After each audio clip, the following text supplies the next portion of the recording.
Very good.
Hi, my name is Izen, and next to me is Joseph Spute, and we are the program chairs of this year's conference, and are pleased to welcome you to High Performance Graphics 2021. For people new to the community, I'd like to give you a brief introduction to the High Performance Graphics Conference. This conference is a graphics systems conference focused on graphics that are high performance, meaning either graphics at speed, real time, or scale, many node rendering. It's also worth noting that HPG draws from both academics and industry contributors, and you'll find people from both domains on the committee as well as authors of technical papers. This is the 13th HPG conference, but its history goes back to more than 35 years ago. HPG got created after a merger of the SIGGRAPH Eurographics graphics hardware and IEEE interactive ray tracing conferences. When graphics hardware became generally programmable, there was a shift towards more algorithmic and software solutions, which connected very well to the software system research in ray tracing. Since then, High Performance Graphics established itself as the leading international forum for performance-oriented graphics and imaging system research. Last year was our first year with a virtual conference, and this year we're virtual once again. We're using Oye as our online platform, and we hope that the poster and social sessions will be enjoyable on this platform. This year, we're also simultaneously streaming the conference auditorium content to both YouTube and Twitch for free. Another new thing this year is Papers Fast Forward. As usual, keep an eye on the website for scheduling and routing to the various live streams. A conference relies on many people in the background that have to do the heavy lifting in order to make an event a success. I would like to start with the general chairs of this year's conference, David Lübke, Pierre Moreau, and Josh Steinhurst. And while Dave had to withdraw from this conference due to a personal emergency, he was involved in all the steps of the preparation, and we want to thank him for all the hard work that he put into this event. Without the tremendous efforts of the general chairs, this conference would not have been possible. Thank you.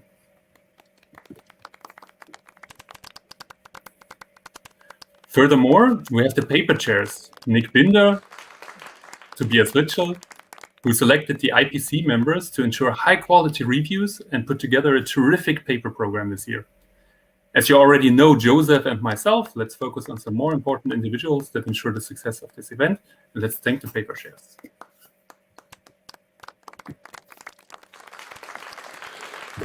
Our treasurer this year was Steve Molnar, publicity chair is Tour Stuk, and registrar is Gustav Valdermarsson. The posters chair is Jose Iglesias Guitian, and then our diversity chairs are Noshaba, Cheema, and Apollo Ellis.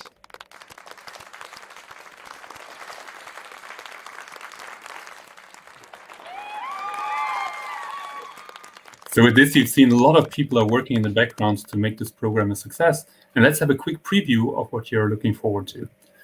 We have this year 12 accepted technical papers in 4 paper sessions, 6 conference papers and 6 journal papers. The quality was stunningly high, and even rejected papers were very close to making the cut. This is why it's important to have experts that help in the decision process. 57 IPC members helped with detailed reviews and fruitful discussions to select a set of papers that made it into the conference, and that will be available in the Eurographics digital library. In this context, we also want to thank Stephanie Behnke, and I would like to ask for a quick round of applause for her great support and the efforts of all the IPC members.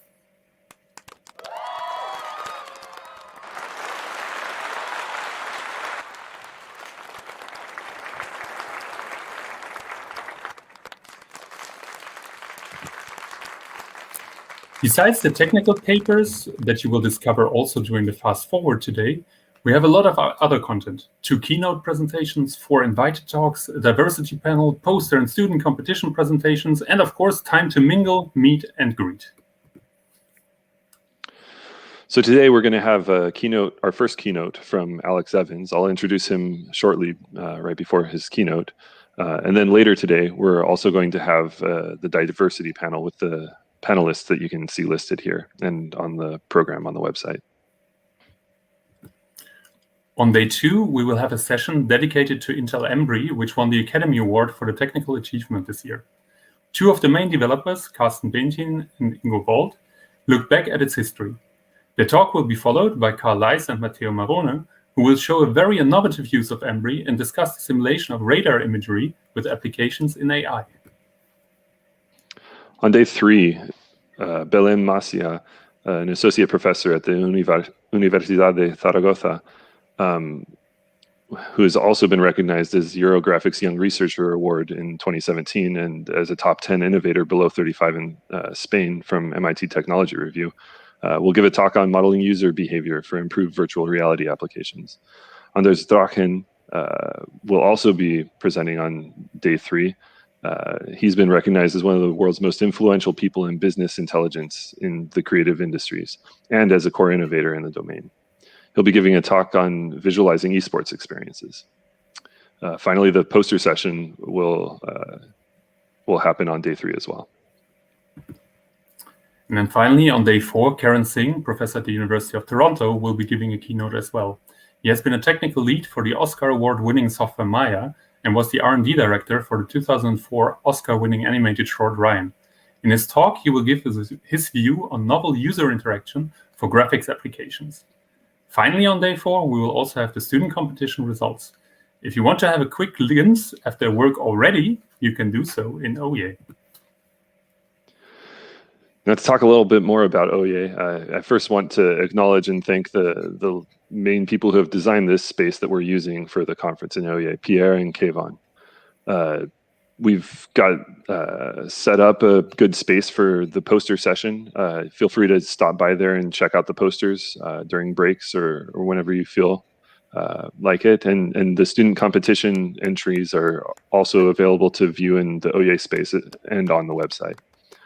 There's also a number of social areas which are designed to kind of give you an impression of the region that we would have held the physical conference if we had had one this year of the Saarland region in Germany.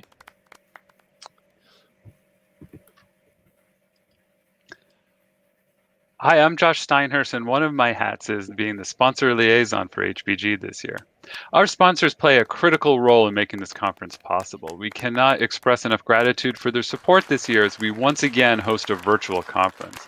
I'd like to give a special thanks to Intel, Unity, and Facebook Reality Labs. As nurturers, they play an especially important role in our financial success, and each are recognized as having sponsored a day of the conference starting tomorrow with Intel. NVIDIA and AMD have been reliable benefactors supporting the conference for years, decades in some cases. We also thank our other corporate sponsors, Activision and the Kronos Group. Finally, the ACM and Eurographics serve as our legal and financial services sponsors, enabling us to sign contracts and publish the proceedings. Thank you, Josh. Without the support of our sponsors, it would have been impossible for us to hold this conference. And this might come as a surprise for all the premium participants, it would have been impossible to hand out a small gift to you. What we did was to create a frisbee for this year's conference, designed by one of our chairs, Noshaba and Cheema. And while the conference is virtual, at least a physical souvenir will be shipped to all premium participants. With this, we thank you for your attention, and in the name of everyone involved in the organization, we hope that you will enjoy this conference. Thank you very much for your attention.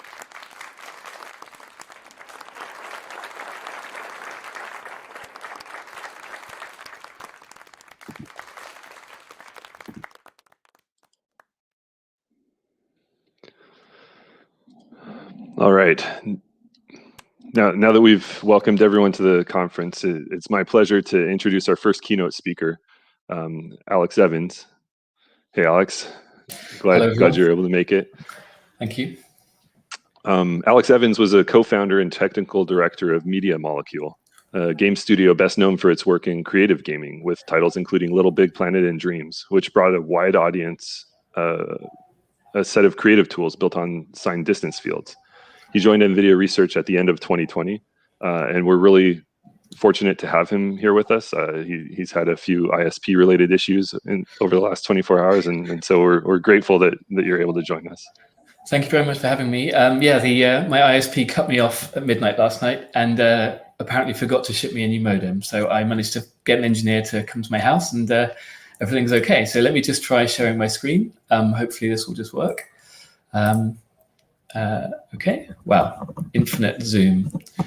Okay, can everyone see that?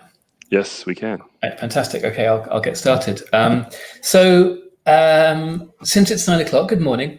Thank you very much for having me, Joseph, and all of the HPG committee. I'm very excited to be here. I've been on the reading side of the HPG for years, and now I get to contribute something back. I should probably say that I'm new to this research game. I've just joined NVIDIA at the end of 2020, and before that I was a game developer, as Joseph mentioned. And the through line of all my work basically has been open-endedness. So, early on I was working at Bullfrog on things like Dungeon Keeper and Black and White, which are God games, which if you're not familiar, it allows the player a great deal of latitude in the way that they play the game. And then latterly, Little Big Planet and Dreams are PlayStation games where they're sort of meta. They're games about making games, right? Now, it's early in the morning for lots of you on the West Coast, at least. So this talk is going to be a sort of very relaxing. Indulge me while I get a little bit philosophical. And I should probably say it doesn't represent the opinions of my employers, past or present. But I hope that you find it interesting. So for those of you that aren't familiar with the gaming world and user-generated content, Little Big Planet was, my first stab along with Media Molecule. And it follows the same pattern as many user-generated content games in the sense that the assets that you can see, like textures, models, materials, animation, rigs, sounds, music, were all professionally authored by Media Molecule using traditional tools. So we use 3D Studio Max, Maya, Photoshop, those sorts of things. But at the same time, the players could use, in this case, it was CSG operations to create whatever scene they like and then upload into a sort of social network. But the thing about Little Big Planet and most other user-generated content games is that it's not Turtles all the way down, right? You're assembling things that others have made for you. And for Dreams, when we started this project 10 years ago, and as I say, I've since moved on to NVIDIA, but I can now enjoy this as a fan and look back at the insanity of this program, right? We decided we want to make it so that anyone could create anything. So the only thing that the game ships with in terms of content are the sort of platonic, well, not really platonic, but some basic shapes, cubes, spheres, ellipsoids, curves, wedges, those sort of things defined as signed distance functions. And we also shipped a game, Art's Dream, which is a sort of example content, which anyone could play. And it has the quality of a AAA title, hopefully. But the idea was that everything you saw, everything that you heard, and everything that you played, and all the interaction, all the programming, you could do yourself using nothing other than the PlayStation and a DualShock controller. So in a way, it was recreating all of the sort of DCC tools, all of the digital arts in one accessible thing with a novel user interface on a constrained platform like a PlayStation. And it was 10 years of R&D. And really what I wanted to talk about today is not Dreams in itself, but more about what I learned from shipping God games and then UGC games and then Dreams over the last couple of decades. And the fundamental challenge of user-generated content is that it basically has to be uniformly slow. That's when I'm glass half empty. And what I mean by that is that it really has to have predictable performance, because in a traditional context, if you're a researcher or programmer implementing some algorithm, you know that it's going to be used by artists who are extremely technically minded. They have an amazing ability to tune their content sort of jointly with the algorithms that you're also kind of creating. And that's just not the case with UGC. With UGC, you have to, throw your engine out into the sort of into the masses and allow anyone to create with it. And if it doesn't have a predictable cost landscape, then they're going to have a bad time. And it also means having no difficult to tune or difficult to explain parameters. Like on a PlayStation, can you imagine exposing shadow map bias or something like that to a punter? They're just not going to fly. I mean, they would understand it. I never underestimate gamers, but they might not enjoy tuning it, as I'm sure nobody does. Okay, so I was thinking about this, and maybe you're falling asleep and thinking, well, UGC is not really what I'm interested in. This is very niche. But if you look at that list of sort of desiderata, if you look at those things that we want, right, for UGC, they're actually really desirable in almost any context. And I think that that's the point of this talk in some level, that with hindsight, I look at the algorithms that I've been drawn to in the creation of user-generated content games and engines, and I actually think that they're generally applicable. If you ask an artist, would you like to wait 3 hours for a bake, or would you like immediate feedback? Well, of course, they're going to wipe a tear from their eye and they're going to tell you that they want instant feedback. And I actually think that these kind of techniques are the ones which are going to get the most transfer from research into industry, not just in UGC, but in general, because it's such a powerful thing to be able to iterate on your work. And then the upside of UGC, if the downside is that everything has to be, predictably slow, then the upside is that there are these people out there, millions of them in some cases, who are willing to jump into new paradigms for creation, right? So one of my favorite examples is this character here, Martin, who is I think he trained as an illustrator, and he jumped into Dreams. I think he's also been using Adobe Medium and Tilt Brush and some of the VR creation tools which are out there now. And he really discovered the sort of propensity for creating with these very immediate tools.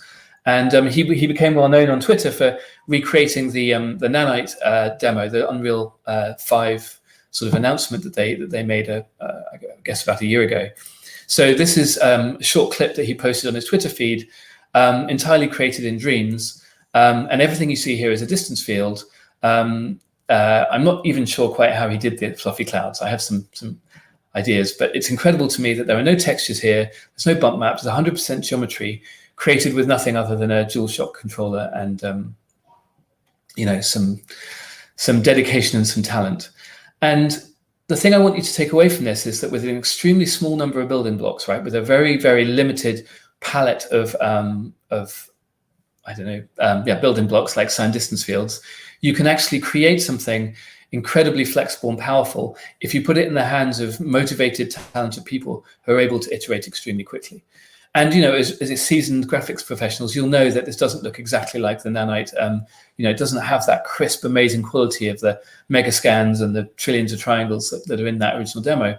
But at the same time, he was able to get 90% of the way there in 10% of the time. And I think that's a really interesting thing to think about and sort of hold in your mind as I give this talk. Okay. So, I am an indecisive character, and I thought that perhaps people might think that optimizing for artist happiness is too difficult to pin down. So I kind of worked through these different topics, and in the end, I think it just boiled down to why do graphics research in the first place. Now, I'm a noob, and I'm hoping that in the Q&A session that you can tell me why you do graphics research. But I can certainly answer, why do I want to do graphics research? Because it boils down to a very simple kind of imperative. And in a way, this is my concluding slide, although it's not over yet. I personally think that a lot of graphics research, you can get caught up, as I do, in being 10% faster than the last state of the art, or you can optimize for a certain number and grind down the number of milliseconds this takes, or reduce the variance of this technique or that technique. And these are all absolutely valuable and vital things that we do in order to advance the field. But at the same time, there's a kind of deeper question of why are we trying to drive down the variance, and why are we trying to create a shadow map algorithm that's unconditionally stable? And the answer is, I think, to empower artists in the broadest sense of artists, to make intriguing images or elucidate some corner that you couldn't previously describe. And if you look at the state of CG right now, this is an example from NVIDIA's Marbles RTX. It's incredible what you can do in real time. I mean, it's sort of mind-blowing. And this is rendered in real time with path tracing. And if this is the state of the art, then who needs empowering? Like, why is it solved? Like, can we go home? And I think that when I was thinking about this, I think it comes down to the tools. And 10 years ago, something amazing is happening in tools, right? So 10 years ago, I think things were relatively stable. I'd even dare to say stagnant. And Kareem, my old buddy and art director at Media Molecule, trolls people by saying, some people think that Dreams is simplistic in some way, right? That it's a toy. But actually, he points at these tools and says, no, these are the toys, because these are the simple tools, because they force the artists to meet the machine at a very low level and consciously be aware of edge loops and UV mapping. And I think he's saying it to be provocative, but it's an interesting perspective that, the tools that we've given artists are very often requiring them to do a lot of the legwork to create scenes that are efficient to render or beautiful. And they spend a lot of time in the back of their mind thinking about certain things. That was 10 years ago. But I think that if you shift to kind of newer tools and you look at the paradigms that have happened in the last few years, it's a wonderful time to be making tools. It's a wonderful time to be creating things for people in CG. Because if I could give it one sentence, it'd be that things are getting more and more tactile. Whether it's grooming in Maya and Yeti, whether it's sculpting in ZBrush or Mudbox, or any of those sculpting tools, whether it's surfacing things in Substance or any of the VR tools like Medium. I think it's wonderful that we now have this ability to kind of reach out and interact with what we're creating in a very tactile way. And you'll notice that the kind of unifying thing between all these is that there's a great number of very small elements, whether it's hairs, texels, triangles, and they're like water. You don't have to think about them anymore. You just sort of sculpt with them, paint with them, and so on.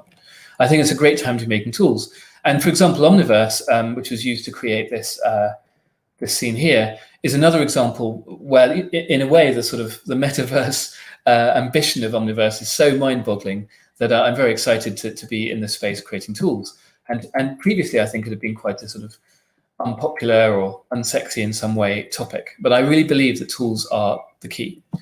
And one of the things that I think that tools are still falling behind on, in 3D especially, is this idea of cloud watching or having a kind of doodle. 2D tools are pretty good at this, but in 3D, I think most of the tools we have today focus on the idea that you have a goal in mind. You have an art director breathing down your neck, or you have a reference photo on the side of your desktop, right? And I think that the new generation of tools, and Dreams is one of them, invites you to just jump in and try things and doodle and play. And that's enormously empowering, and it leads to different kinds of art. It fundamentally changes the kind of things that are created. We used to call it cloud watching as a goal. And I'm so happy that Martin, when I was talking to him about showing his work earlier, he said, oh, that's fine. And then he made this observation, which I think is very interesting. And for me, that implies that there are tools that haven't been designed yet, that there's massive scope for new tools. Now, you may say, I'm not interested in making tools, Alex. I'm interested in making graphics techniques, and I'll get to that. So the key to that is the idea that I don't think you can make a decision about an algorithm. I'm going to use SDFs, or I'm going to use subdivision surfaces, a representation choice, or I'm going to choose this LOD algorithm, or I'm going to do this or that, without considering, at very least, the very game design, but more likely the actual experience of people creating the content in that, for whatever goal that you're trying to serve. And Kareem has actually given a great talk on this that I highly recommend everyone to watch. It's called The Timelessness of Dreams. It's the artist's perspective on some of these ideas. And I encourage you to check out the YouTube link there. And when he went on a trip to the Bauhaus Museum, he kind of came away evangelical about this quote from the modernist, the Bauhaus movement, where, for me, this answers the question of why. Why empower artists? Well, because as technologists, people writing papers and generating new techniques, we're absolutely, I think it's a sort of moral imperative that we make sure there's a relationship between the technology we build and the artists that we empower with it. And it's by doing that symbiotically, properly symbiotically, that new techniques new approaches to design will flourish. And so there were two people in particular, Anton Mikhailov, who's now at Adobe, and Kareem, who developed this idea of sensitive tools. And what is a sensitive tool? A sensitive tool is the pencil. Pencil is the quintessential sensitive tool. Everyone knows what it does. You can pick it up. You can draw with it. And in the hands of a child, it's one thing. In the hands of Michelangelo, it's another. Now, I just want to double check that I'm still live. Can everyone hear me still? Just to double check that I haven't. Yeah, awesome. Okay. Yes. Cool. Because I can't see the screen while I'm talking. So just to make sure that I'm not talking to a dev null. Brilliant. So a sensitive tool is it has a simple user interface that belies a depth, right? And I love that a pencil betrays who you are. So if you're an architect, you'll draw one thing. If you're a concept artist, you'll draw another. If you're a child learning to draw, you'll draw another thing. And that means that they have a depth that you can learn. They're like a musical instrument, that they reward continued play and exploration. And that's as opposed to the kind of aircraft cockpit mentality of most CG tools, right? Where they're undeniably powerful, and in fact, arguably more powerful than pencils, but they throw thousands of knobs and sliders at you. And they don't really make a strong opinion about, they don't make much effort to shape your user experience and keep you in the flow state. They're just presenting everything to you at once. Whereas a sensitive tool does the opposite. Another good example is the piano. And I just want to make the point that it's not a sort of anti-technological thing. The piano was a marvel of 18th century engineering, right? It was like the RTX 3090 of musical instruments. And this kind of incredible mechanical linkage allowed your finger movements to play soft and loud, pianoforte, in a way that the harpsichord and other keyboard instruments just couldn't do before. And so technology is the thing that enables this, as the Bauhaus understood. And you can see this through computer interaction. You've got the mouse, and that revolutionized computers in general, but also graphic design. And I think that the 2D touch sensitive tablet did the same. And I think the hand tracking, 3D tracking, those kind of things, 6DoF tracking, coming in VR and other 3D contexts is going to revolutionize again. So is this all about user interface? Is this all about hardware? And if so, how can research and in particular software techniques help? Well, if you look back at the algorithmic desiderata of UGC, right, the thing that I was talking about, as I thought about them in hindsight, I was like, well, you know what, those things, predictable performance and no hard to tune parameters, they are precisely, things that you require in order to build a sensitive tool. So if you'll go with me and believe that making sensitive tools is a good thing to do, just for a moment, then you realize it has a very strong influence on what sort of techniques you can use. And I would say that if I'm preaching it to the converted, and you're all saying, well, of course you don't want to bake time, of course you want no hard to tune parameters. If you actually try and sit down and make something, a full system that adheres to these principles, you'll find that it's actually surprisingly hard to find techniques that genuinely succeed here. And let's quantify that a little bit more. What can I measure here? What is optimizing for artist happiness? And I actually think this isn't a wishy-washy point. This is actually a very, very concrete one. It's actually a bottom line driven point, which is that the vast cost of, the vast majority of the cost of game development in film is in the human time that it takes to author everything. And if you go and ask, if you're not in industry and you go and ask someone in one of those industries, would you choose algorithm A or choose algorithm B, where A allows more iteration time and more artist productivity, or would you choose algorithm B, which has higher image quality or lower resource usage? You'd be surprised that I would argue that most people in the industry would choose the one that prioritizes artist productivity, simply because that's where the money's going. Time is money, and it's an extremely important thing to optimize for. So one of the ways that you can sort of know that you're moving towards in the right direction is to kind of break it down. I'm going to take each of these one at a time. So hard constraints are the easy one. Although I just wanted to say that sometimes you can be reading a paper And for your particular goal, which is, I don't know, making a voxel game or creating a tool to visualize medical images, there might be disqualifying hard constraints in algorithm. That's fine. You can move on. Someone else can use it. But the key point is that you put these hard constraints up front. You acknowledge them. And if you adopt an algorithm with a hard constraint, perhaps, it's that you can't have an animated scene, or perhaps it's that, it's going to use 4 gigabytes of RAM for this much kind of resolution. As long as you make that clear to the artist, as long as you have that kind of hard constraint visible at all times, then it becomes a non-issue. And in fact, it can become a kind of thing that they push against. Again, taking that voxel example, if you know that everything fits in 32 by 32 by 128, well, maybe you can reapportion where you spend your GPU cycles, knowing that you've got this beautiful constrained small problem. So hard constraints allow you to shape the problem in the first place. But once you've acknowledged them, you can move on. Soft constraints are then way more interesting, and I'm going to do a worked example in a moment. And you might think immediately that what I mean by soft constraints, sort of scaling issues. So, there's an amazing quote from Bruce Dawson, who's on the Chrome team and was previously at Valve. And he points out that so many times we've accidentally shipped quadratic algorithms, right? Ones that scale fine when you're using a 100,000 poly scene, but as soon as you get to like 1 million or 10 million, you just fall off a cliff.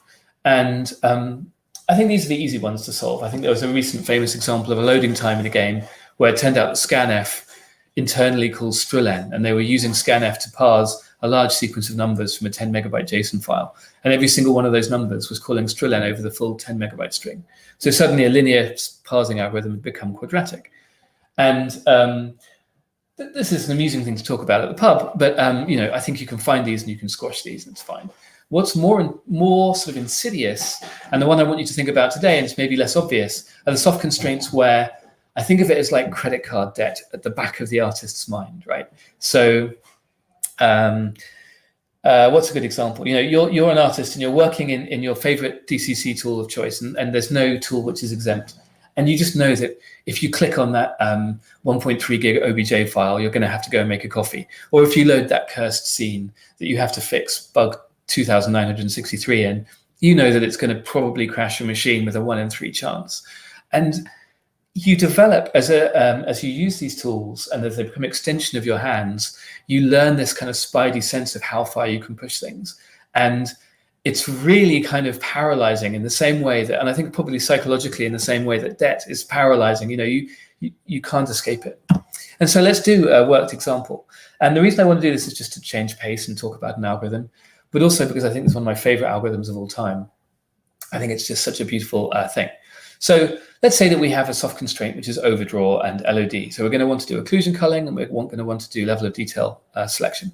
It's very unexciting, and it's surely solved. And for those of you who are into ray tracing, you're probably thinking, well, this doesn't apply to me. Ray tracing scales better than linear. So I don't need to worry about occlusion culling. My rays won't even hit the hidden stuff. If there's 100 bunnies in the scene, I don't care. Well, that's true. And this is a rasterization-based kind of world that I'm about to take you through.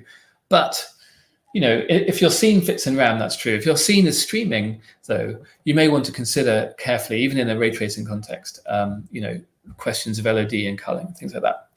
So, when you're modeling, you have to be aware in the back of your mind, what the tessellation is and what the overdraw is. Even though modern graphics cards are brilliant at, culling and hierarchical Z buffers and all those things, they can probably eat the scene for breakfast 100 times over. But I don't know, you still have it in the back of your mind, right? Like even someone using Blender here is probably aware of how big their scene is. You can probably ask them at any moment, how many pulleys in your scene? And they probably know subconsciously. So surely this is solved, and sure enough it is.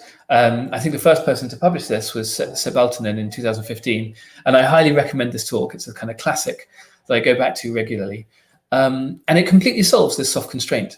So it's also topical because I think variations of this algorithm, whether they're derived from Seb's work or independently discovered, are used across all the major game engines. I believe they're used anecdotally in all the ones you've heard of, certainly Nanite and certainly Dreams. As far as I understand. And I just want to take you through it so that we can have a different mood for a while. But also think about the takeaway here. Is it that we can now render 10 million triangles or 100 million triangles and it runs great? Maybe that is the reason. But I'm going to claim that the bigger reason that people forget about is that kind of credit card debt is wiped away, and that now as an artist, you don't have to think about overdraw, you don't have to think about culling, you don't have to think about polycount. And that is staggeringly changing of how you create. Okay, so very, very briefly, the algorithm, for those of you that don't know it, it begins with an ingredient, which is that you must have a hierarchical representation for LOD.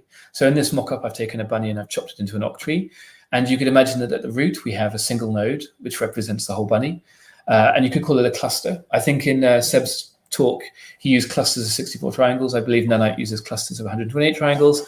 And Dreams uses clusters of 8 by 8 by 8 signed distance field values. But it doesn't matter what a cluster is, so long as it's a kind of fixed size, compact geometry representation, which you can then subdivide. So, you start from a single cluster, and then you keep adding more and more clusters in a tree structure. So very simple. I mean, this is familiar to anyone who was doing point stuff like QSplat or many LOD in the 90s. But now instead of doing it for points, we're doing it for clusters of geometry. Okay, so imagine that this bunny came up in our grill, and we could choose an LOD, right? So traditional object level LOD just selects a bunny based on how much detail we wanted to have, whether it's a hero character or how close it is. But of course, because we have a tree structure, we can choose an arbitrary cut through the tree. And so the stopping criterion typically is that the projected size of each cluster is within a factor of 2 of each other. So, if you look at all of the clusters on this bunny, right now, they're all within a factor of 2, which is great because now you have a kind of fixed geometrical complexity. It's output sensitive in some sense. Okay, the second ingredient is culling. So here I've drawn the bunnies from above, and double check you're still with me. You're all still with me? Jolly good. Or maybe you're not still with me. Yeah, you're still with me. Fantastic. I just like the mirror zoom to discover that it's all good. Right. So we stick a cluster around our bunny, and we see that we don't really know if it's culled or occluded. So what do we do? Divide and conquer, classic stuff. So we split into smaller and smaller clusters, and we discover that one of them is entirely outside the frustum, so we can throw it away. Fantastic. And then we repeat and cull and repeat and cull. And I just like to emphasize that, I've jumped to the end here, but I've culled further for the ones closer at the bottom of the screen because they're closer to the camera. Whereas the clusters at the top of the screen, they terminated earlier because they're nice and far away. So they all have a kind of constant screen space size within a factor of 2. And we've culled away all the empty areas. We've culled away all the solid areas. Perhaps if you were using polygons rather than volumes, you wouldn't have even had those children. But because I'm doing this in an octree analogy or quad tree analogy, I've gone with solid and empty as well. So we're doing pretty well. And this is all happening breadth first on the GPU in a parallel fashion. And now let's talk about occlusion culling. We don't want to draw the back of that bunny because we can't see it. And Seth has presented actually a newer variant of this algorithm where he suggests an even simpler oracle than I'm about to suggest. But this is the original version of his paper, and it's the version that I sort of independently discovered as well. So I'm going to present it this way. That makes sense to me. So what we want is an oracle that can tell us magically, will I be able to see this bit of bunny or will I not? And the oracle I'm going to choose is the Z buffer from the last frame, reprojected perhaps. And I think Seb's new version is you just take the previously visible set and you predict that it's the same this frame. But either way, you have a very cheap function that tells you whether or not a given cluster is going to be visible. So perhaps in this scene, the left bunny has moved forward and there's no longer a strange bump coming out of the right bunny. But it's a reasonable proxy for what our Z buffer is going to be. This is viewed from above, remember. So I can immediately classify all of my clusters into red, which means that they're probably invisible, and green, which means they're probably visible, right? And it doesn't matter if I make a mistake. If I make a mistake, it won't affect correctness, it'll only affect performance. So I can be pretty cheap and loose with this. And green means probably visible, and so we should just go ahead and draw them. So we do. We take a draw call, and in single draw call, we draw all of those green clusters. And then the beauty of this algorithm is that in only 2 draw calls, we're going to have done the whole scene. So we're half done already. So we've drawn the green ones. How do we decide, how do we fix the mistakes that we made in the red ones? So, the red clusters down here on the bottom right are marked invisible or probably invisible, but we can see that they're not. So what we do is we just take all of the red clusters and we recheck them against the partial Z buffer that we've drawn so far. So the yellow represents the Z buffer that is resulted from us drawing the green clusters. And now we can just recheck the red ones and discover that these ones here are definitely occluded. Jolly good. And these ones here, we misclassified and we should draw. And that's our second draw call. And that's the whole algorithm. But let's just pause for a moment and contemplate the genius of this. It's such a simple divide and conquer approach. And it's given us hierarchical culling, hierarchical occlusion culling, hierarchical LOD selection. It's completely parallelizable on the GPU. And that's the third ingredient. It's a completely GPU-driven pipeline. And the whole scene can be drawn in a matter of 2 draw calls, and with very, very fine-grained accuracy. So what's the payoff? Why am I telling you about this algorithm, apart from the fact it's just cool? Well, is it about geometric complexity? Is it that I can now have 1 billion triangles? And yes, that's the headline number. But I think that the most important effect I'm about to show you in the next video, which is that the worrying about polygons has just gone away. The worrying about overdraw, the worrying about all of those things. So this is me messing around in dreams. Hopefully you can see the video. And this sculpt here is, I think, 2 million triangles equivalent. It's an SDF, so it's not quite the same. But if you were to run marching cubes on it, you'd get about 2 million triangles. And anyone who's written an engine, I'm hoping, is clenching a little bit right now. Is a little bit nervous because this horrifying repetition is going on. We have 43 of these heads, and then we proceed to create more of them, and more of them, and more of them. And the glory of any engine built with this sort of technique in it is that I just don't have to think about that, right? So my cloud watching point is that I can now turn a head into a volcanic landscape, or I can end up on a left turn and make a mistake and discover something completely new. And it's freeing. It's very hard to describe in slide form, but I hope I've conveyed the kind of effect of blowing away a soft constraint. Okay, let's move on to the next one. Uncharted territory. Double check the time. I'm doing okay. So we've all done it. I just did it on the last slide. We've all tested our algorithm with bunny.obj. And we've all, felt proud of ourselves for loading in a few different scenes. Maybe you even loaded in, Disney Moana Island and felt amazed that your algorithm held up. Congratulations. And this is the typical workflow, not just for research, but also in games. I had particular levels that I would load into my games and test, whatever it was I was working on. The problem, of course, and we all know this in our heart of hearts, is that this is kind of subconscious cherry picking, right? The algorithm ends up kind of morphing to optimize for armadillo.obj, which is surely not what you want. And in a UGC context, surely not what you want. And of course, the dimensionality of the space we're exploring is way more than 2D. Your algorithm probably has more than 2 degrees of freedom. And that means that there's some projection of that input space where actually the only thing that you've explored is this tiny little point or line in the center of your parameter space. And you've never actually rendered an image with any of the red question mark kind of inputs. And this is a real problem. This is the credit card debt that an engine programmer feels when they're flipping through the proceedings of a conference and they're reading the paper trying to ascertain whether or not the author has actually ever strayed into the red question marks. And how do you stray into the red question marks, and why is this a problem? And I think of this in the following way. This is how I used to think about the art team. Basically, not my problem. Their job, but they're very lovely and they're a little bit mad and they live on the other side of the room. Preferably on the other side of a large wall, and they make beautiful bunnies and they throw them over the wall at me, and it's my job to maybe decimate them a bit and remove the 8K by 8K textures and then render them. And yay, everyone's happy and we go home and success. But the problem is that that process of throwing a bunny over a wall is such a point-wise thing. It's never going to be an efficient way to explore a high-dimensional parameter space for any algorithm. And what I'm kind of begging all of you to do, and I'm sure that some already do, is to tear down that red wall, right?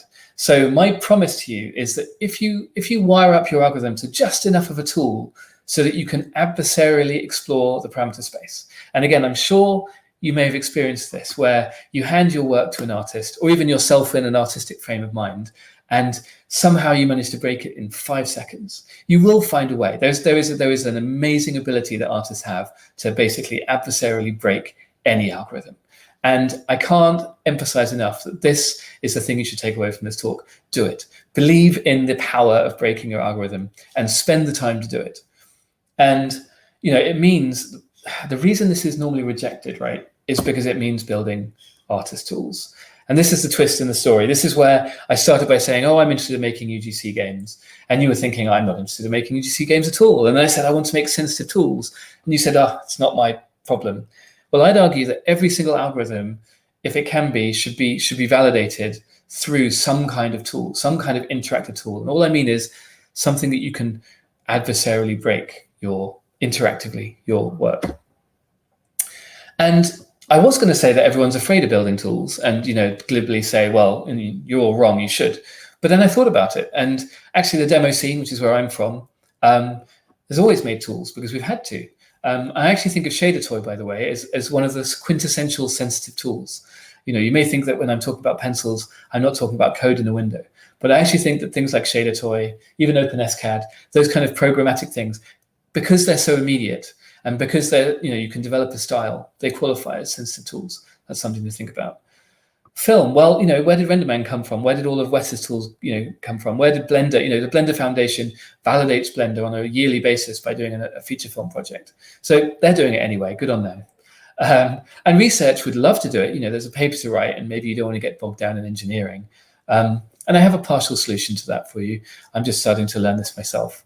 So I realized that I've come from this kind of outlyingly bad place, which is that AAA games and the noughties had this unfortunate mentality, which is like, if I were to turn around and say, I'm going to rebuild a creative tool now, everyone would say, you're mad. What are you talking about? We'll build some I don't know, we'll build some build tools, we'll build some data pipeline tools. But we're not going to build a creative tool. Are you insane? Luckily, times are changing. And so I realized at this point in my talk that maybe I'm just preaching to the converted, in which case I'm very, very happy.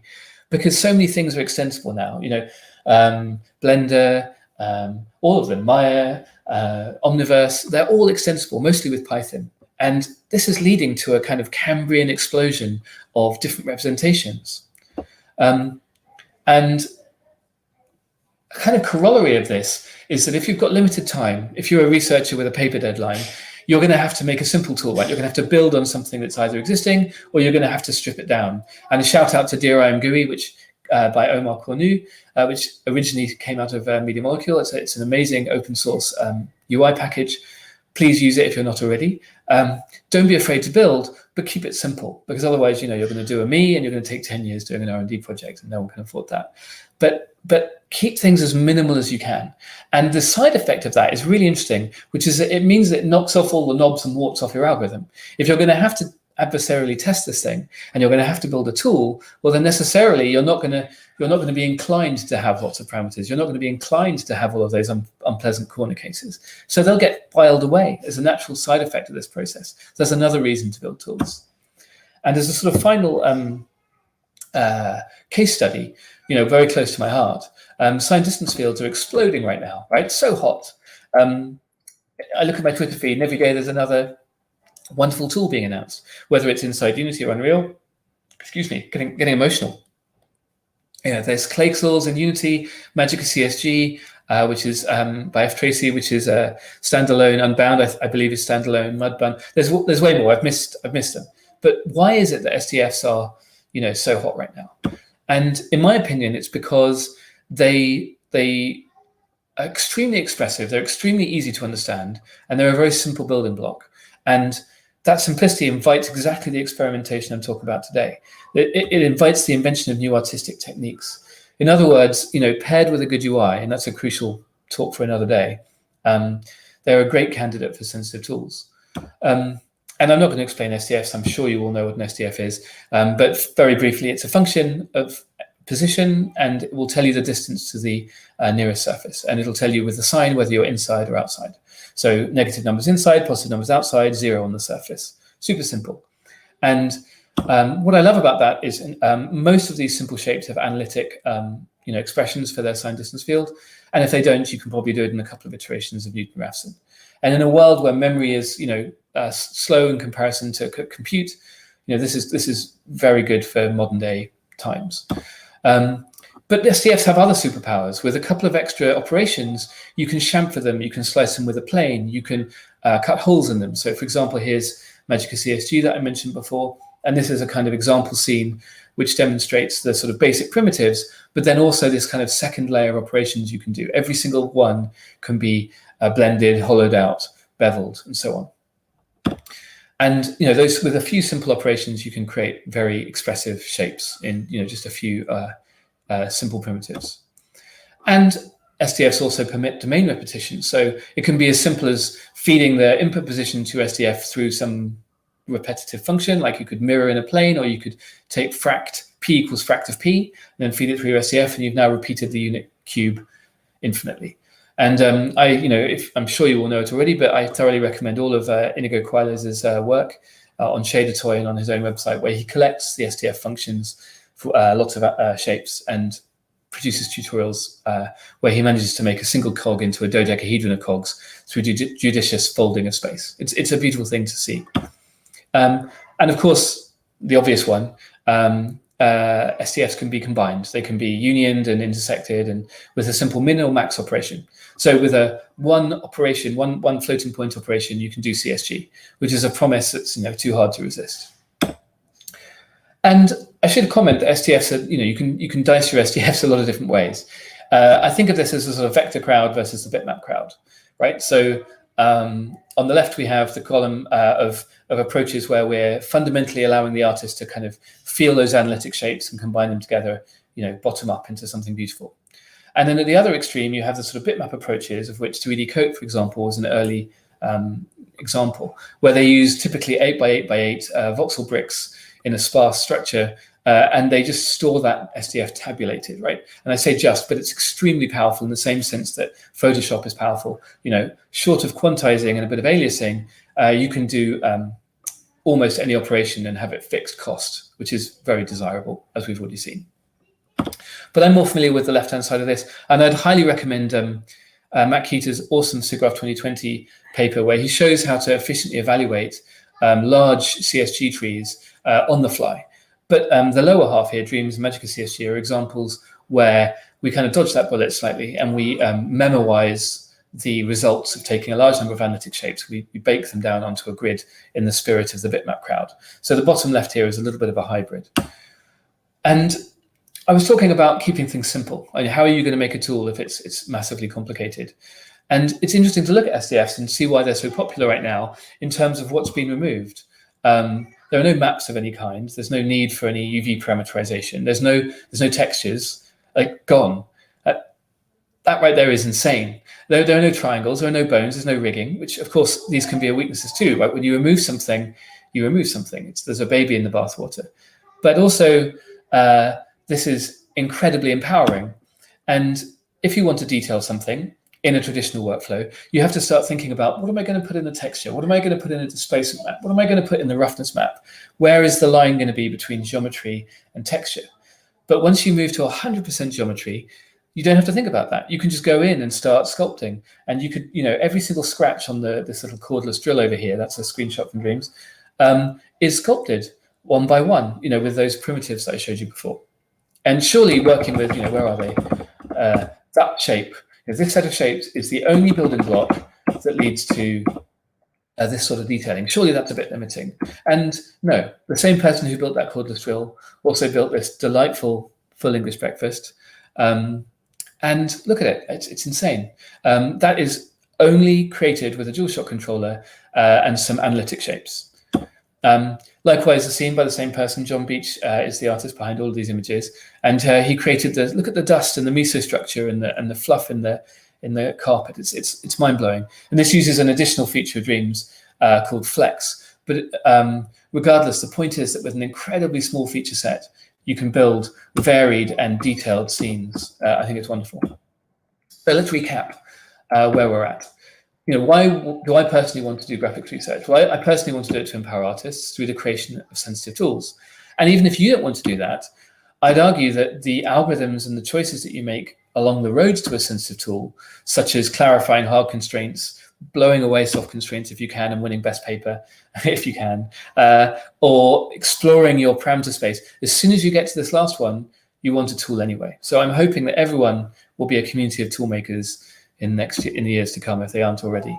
And lastly, to keep things sane, how simple is it? And how can the simplicity spread both to the tool, but also to the underlying techniques and representations?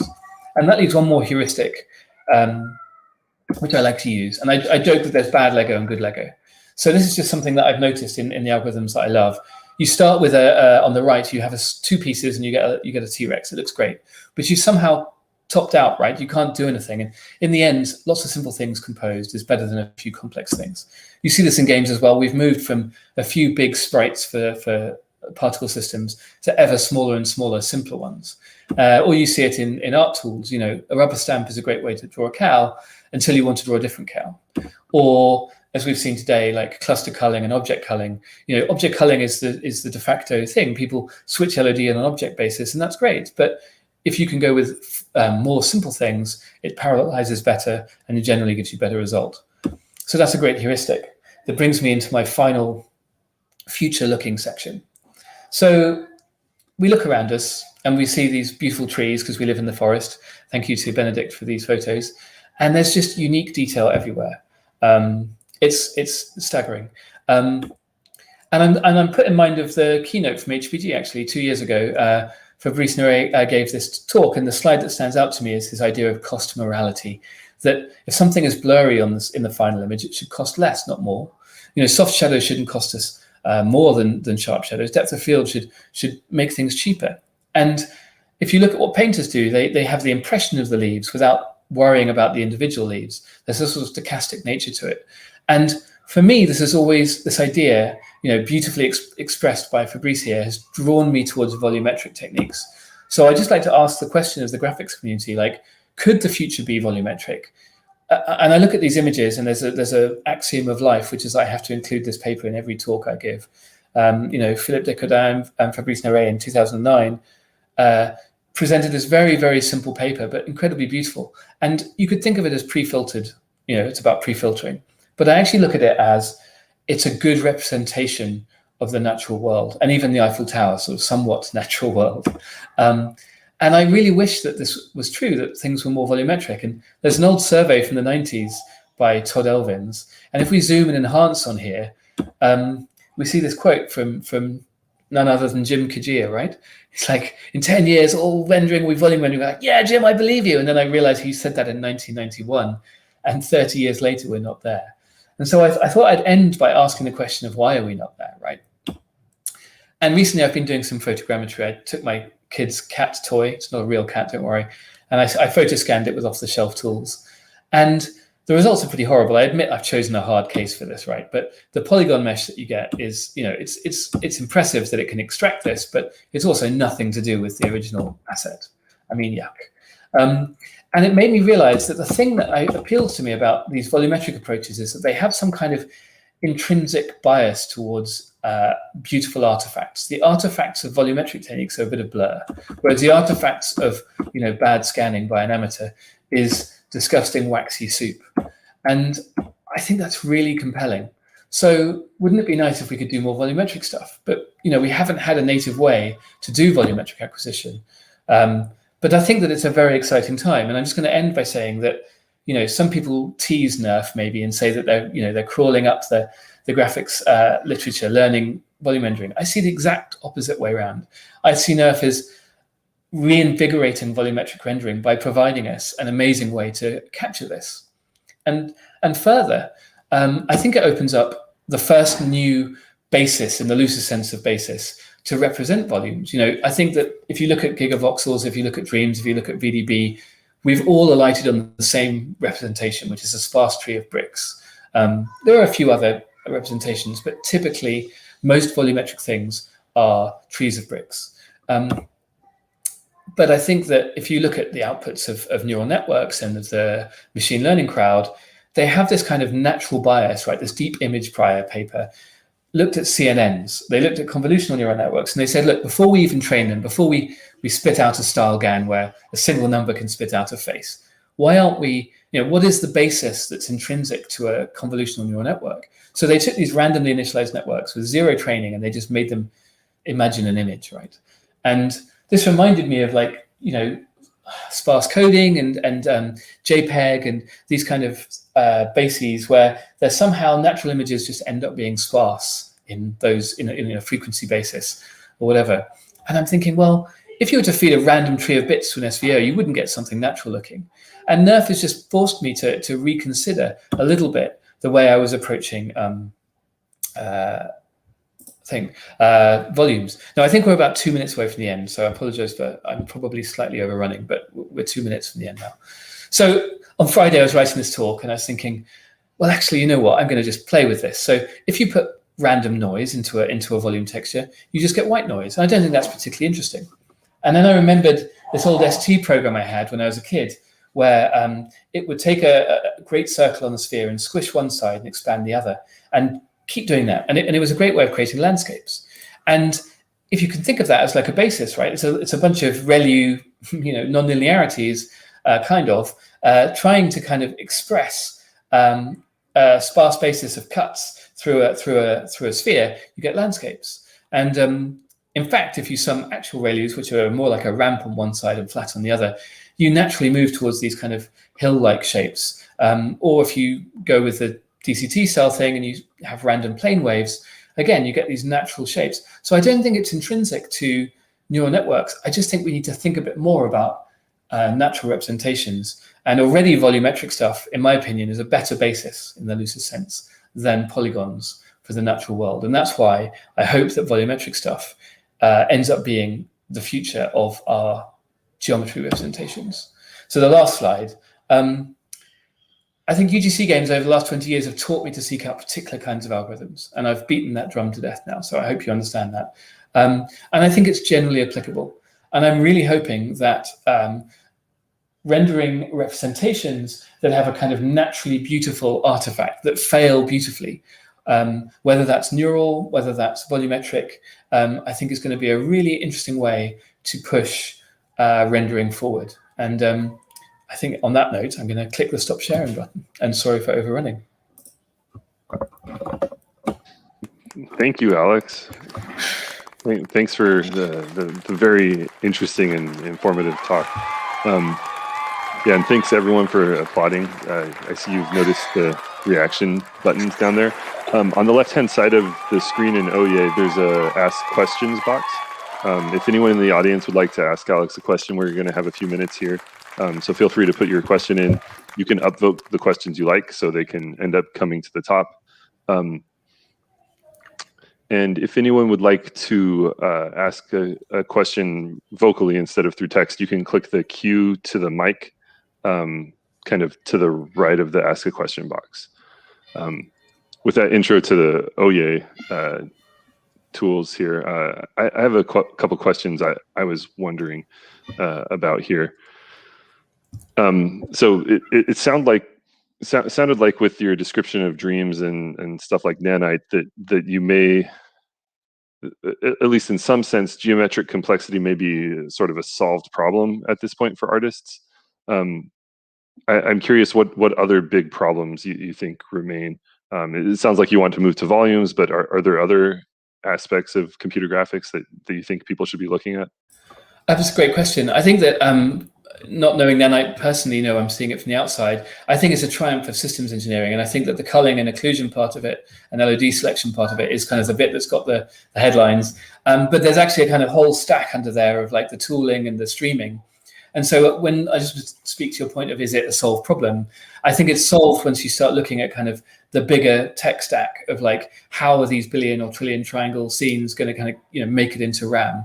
And I think that that's quite an open question. I think that once we get to these, well, now we have great culling, now we have great LOD, and we can create in this way where we're just collaging without having to think about the painted triangles, we're going to get some seriously heavy scenes.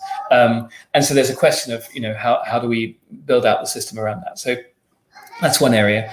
And I think that this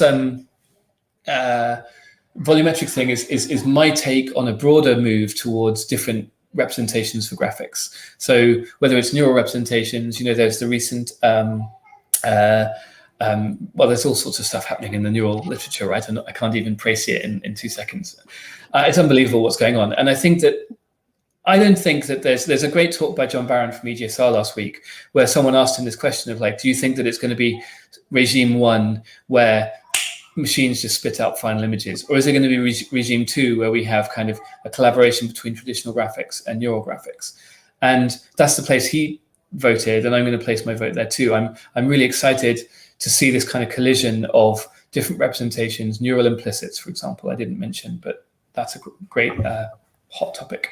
Okay, I'm rambling. Great. Thanks for the great answer. Let's see, I have another question here. Okay. Let's see. I guess since Kieran has stepped up to the mic, do you have a question? Well, I'm sorry. Didn't mean to. Just okay. On the spot. Click badly. I'm new too. Yeah, I'm sorry. That's okay. So you mentioned the simple things, which were these clusters that Nanite and Dreams uses. Do you have any thoughts for other types of simple things that might exist in other areas of graphics? It's a good question. I mean, I'm a big fan of circles as well. Like, you know, the idea of it's very 2006, right? I think that kind of hasn't had much attention since then. But fundamentally, these are kind of most graphics problems are 2.5D, right, or 2.1D or something like that. Where, you know, I think what's interesting is as we get these more complex scenes, the kind of intrinsic dimensionality of graphics is going to go up. Like, I think that we've had a chicken and egg situation where game kind of assets are very 2D embedded in 3D, but as they get crinklier and there's genuine detail there. So maybe circles, maybe something like that. You've put me on the spot. I don't know. Another question is also representations for things like path guiding. So there are, or light fields. You know, it's not just about the geometry. It can also be about how do you make a picture of this? And in order to do that, you might want to have a cache that spans 5 or 6 dimensions. And how do you represent those sparsely and efficiently is an interesting question as well. Cool. Tobias, do you have a question? Yes, I do. Do you hear me? Yeah, I do. Yeah. Fantastic. So thanks for the talk. Thanks for everything. I think at some point you said that, okay, you talked about the history of signed distance functions and so forth, and that you would ask the question, why hasn't it been used, or what changed over the time? I'm not sure if you answered it. I didn't pay attention, or maybe I missed it. So sorry if I missed it. But my question is, like, it's been around for such a long time. Now all of a sudden it's hype. What's different now? What is different in a machine now, in the tools, in the pipelines, in the demands that we have for graphics, that all of a sudden it's what it is? What changed? Yeah, it's a great question. I think what changed is actually the willingness to create tools. So basically, SDFs have been around since Hart's, you know, amazing paper on sphere marching and stuff. And I think there wasn't compelling artwork to sort of drive towards. So, you know, I think things like Shader Toy and Dreams have kind of, and the demo scene especially, have kind of given us a carrot. And I've always found that actually when selling an idea, a technique can be sitting on the shelf for years, dusty, and if you don't have this kind of shiny carrot, even though I'd like to be better than this, you don't go for it. So I think that it's that, and I think it's the willingness to. So some of the examples I gave, and the reason I'm saying it's so hot right now, is all of those things I gave, they were tools. So they were things that allowed you to create SDF scenes that we could have done 20 years ago. Like, I don't actually think anything has changed in the machine. In particular, obviously we have more flops, which is great. But yeah, I think it's a willingness to do this. Hence my talk, really, which is, you know, I think that if we can suddenly these dusty old techniques suddenly get a new lease of shiny carrot, to mix my analogies. That made a lot of sense, and yeah, it also ties in very much with what you said about the rest, with how it links to creating content and so on. Thank you for the question. Thank you for the question. Yeah, so we're coming to the end of the session here. I think maybe we'll do one more question from the audience that got the most votes here before the break. So the question is, can you see any way of doing non-affine animation with NERFs or SDFs, or do you think more traditional modeling will still be used? That's a great question. I think that there are a couple of different approaches you could take. And actually, one of them that excites me more is the one that's more computationally expensive, and the one that, as far as I know, hasn't been explored in the literature too much, which is actually what I call the Jan Schwenkmeyer style. So he was a Czech, I believe he was Czech, artist who did this kind of claymation thing where he allowed topological changes all the time, right? Like, he does these incredible, it's filmed with a camera, you know, it's traditional stuff, it's not CG. And, you know, in his animation, everything is constantly morphing and changing. And I don't see that in CG today. And I think that SDFs would be a great match to that, where you're playing to their strengths, right? So in the context of an edit history type approach, you would be reevaluating every frame, a complete edit history, and using something like Matt Keeter's technique from SIGGRAPH 2020 would be my starting point down that road. The other side, which I think is what you're actually hinting at, was deformation of making SDFs, like in Dreams, a kind of first-class citizen, so you could skin them or use blend weights and those sort of things, for which we have familiar tools. And we actually investigated this at Media Molecule, and I put it in my back pocket of like, I think I can do this, because we ended up rasterizing these little clusters, and I thought, well, if they're locally small enough, maybe I can just skin the little clusters. I can deform the cubes individually, and maybe the ray will be a little bit bendy inside. And there are some artifacts, but it turns out that for 99% of your clusters, they're sufficiently affine locally that you can get away with it. And I sort of looked at it and I put it in my back pocket and never revisited it. I think it could work. And there's Dario Saib gave a general answer to this, where he traces curved rays and solves the problem of, what in the T-pose, what your straight ray becomes a curvy ray when you're looking at a kind of deformed character. And so he has a great paper on that. I think that there are cheaper approximations to his paper that would be more amenable to real time, which would be really interesting. But those are the two divergent paths I see for SDF animation, both interesting. Okay, great. Thank you very much. And let's, before we thank Alex, I want to mention that there's a feature in OYE where we have some room specifically to discuss with the presenter. And so, Alex, we'd encourage you after this to head to that room over on the left-hand side. And anyone who has further questions or would like to do a little more discussion during the break, to head over into that discuss with presenter room. And so now I'd like to, thank you, Alex, very much. It's a pleasure. It was a great talk. Thank you so much for having me. So yeah, I'm looking forward to HPG, and then congratulations to all the people who have posters and papers to present. I'm looking forward to hearing all the HPG. See you in a bit. Thanks. We'll move to the break now.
Hi, my name is Nikolaus Binder, or just Nick, short and simple, and I'm this year's Papers Chair of High Performance Graphics.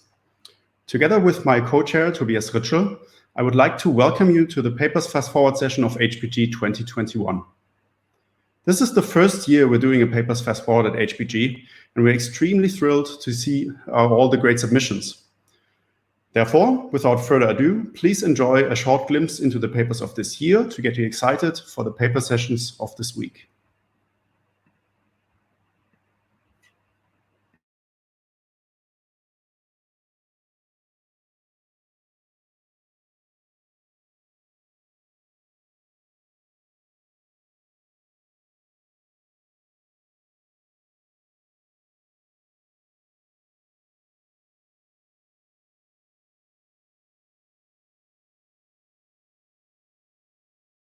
Bilinear interpolation is great, but bicubic interpolation is better.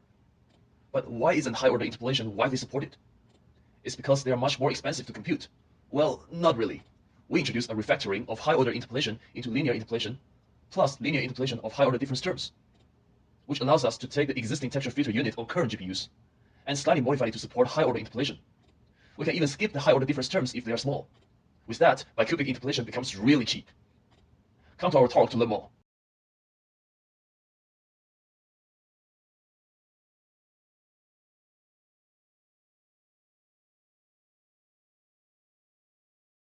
In this paper, we show an empty space skipping method for ray marching medical images, which does not depend on the currently selected transfer function, and thereby allows real-time changes to the transfer function in a virtual reality application. Compared to some other methods, our implementation performs well, even in the presence of transfer functions with alternating opaque and transparent areas, which can, for instance, be used to visualize blood vessels in a brain MRI.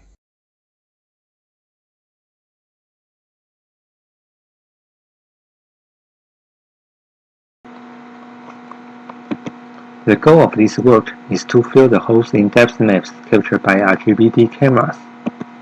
For real-time applications, the widely used joint bilateral filtering will face a dilemma when choosing the filter size. Using a small filter cannot fill all holes. It can also produce large errors. Using a large filter might oversmooth depth boundaries. Our method can better preserve outer boundaries while running in real time.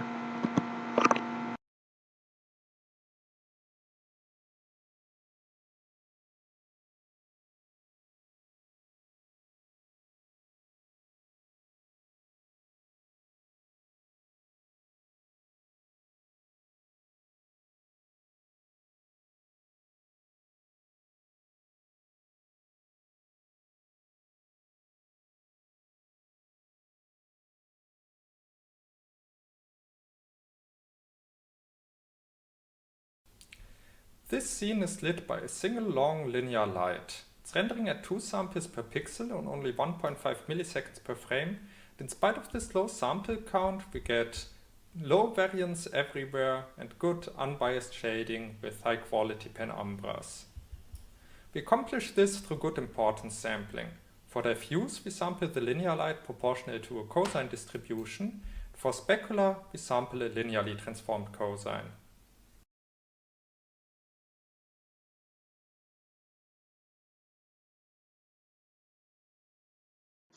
Hello, what's our paper Re-Architecting Spatiotemporal Resampling for Production about? Well, last year at SIGGRAPH, Bitterly et al. Introduced ReStir, an algorithm for direct illumination of millions of dynamic area lights. As we started to share this work outside of NVIDIA, we got asked a lot of questions, a lot of important questions for production and integrating this into engines. This paper makes ReStir up to 7 times faster, it's more flexible, cache coherent, and gives more controllable bias. Here's some images showing the results of our work. Please come to the paper for more details. Thanks.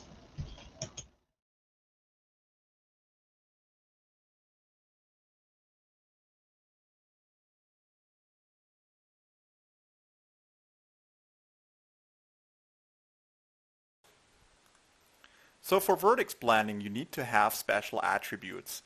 However, they take up lots of memory space and aren't that accurate, and rendering is not that great. With our representation, however, you can greatly reduce the memory requirements, you are more accurate, and at the same time you render faster. If you want to know more about it, go ahead and read our paper and visit our talk on Thursday.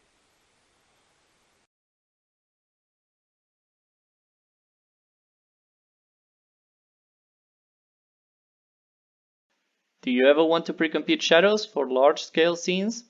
Well, you probably cannot get away with just pre-computing a typical shadow map. But if you go to extremely high resolutions, you can! In this talk, we will explain how to compress high-resolution shadow maps by combining two state-of-the-art techniques, so you can get accurate, high-quality shadows by using huge shadow maps that can be stored in just a few megabytes. See how it's done on our talk this Thursday.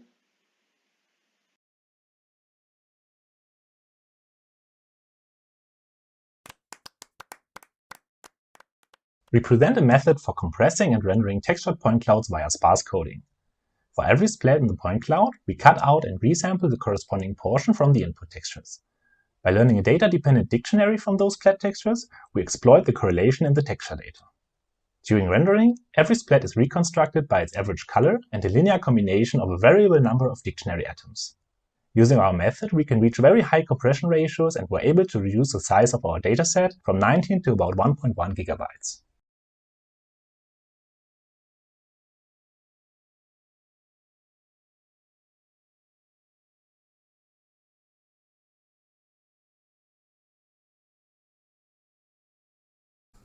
We present a method to sample efficiently from quadric-based CSV surfaces. The primitives in our system are quadric surfaces, which are then combined using Boolean operations. For our efficient sampling procedure, we partition each quadric into low distortion height fields to drive an adaptive sampling and subdivision scheme.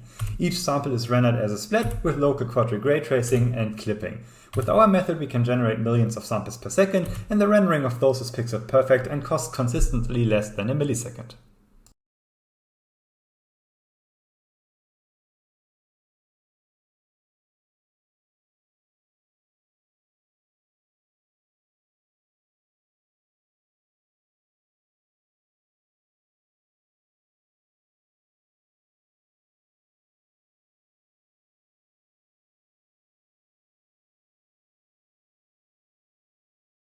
Please watch the talk titled Cooperative Profile Guided Optimization from NVIDIA. The talk will introduce profile guided optimizations to the unacquainted. At a high level, PGOs leverage application runtime profiling information to make smarter compilation decisions. PGO is effective and it's a staple of the compiler literature, but it has many shortcomings for interactive apps that we'll describe, and all of which deal with various difficulties in collecting the profiles. As we discovered, by crowdsourcing the collection of profiling information, which we call cooperative PGO, we can bring the power of PGO to computer gaming workloads.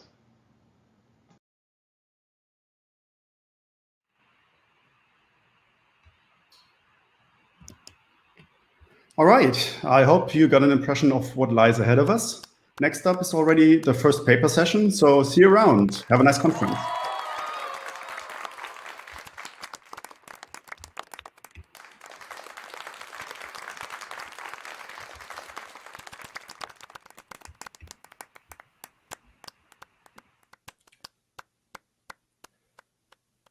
Okay.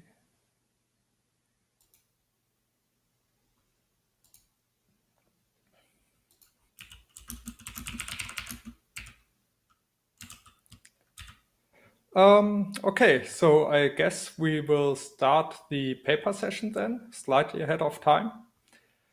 I'm Christoph Peters. I'm a postdoc at Karlsruhe Institute of Technology, and our first session of the High Performance Graphics Conference is the High Performance Rendering session, which is aptly named because everything is high performance and it's even 50% about rendering.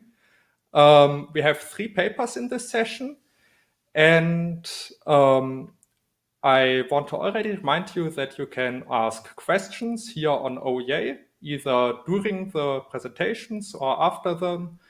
And I will also have an eye on the YouTube and Twitch questions, but maybe with a slight delay, or, well, the OEA questions get priority.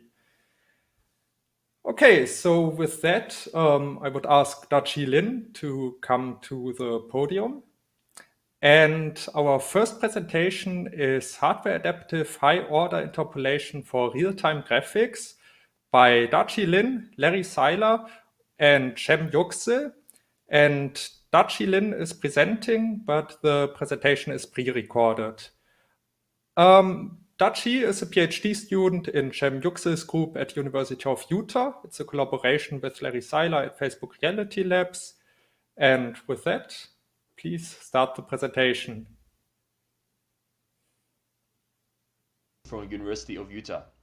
Today I'm going to present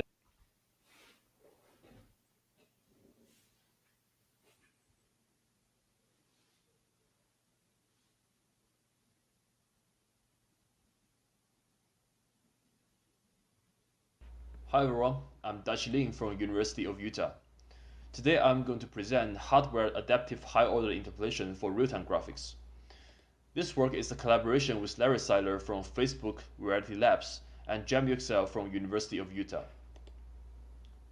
In this work, we propose a new formulation of high-order interpolation, which allows us to use the existing texture filter unit on the GPU with minor modification to support high-order interpolation. As a result, we can do high-order interpolation with performance close to linear interpolation. This benefits a wide range of applications.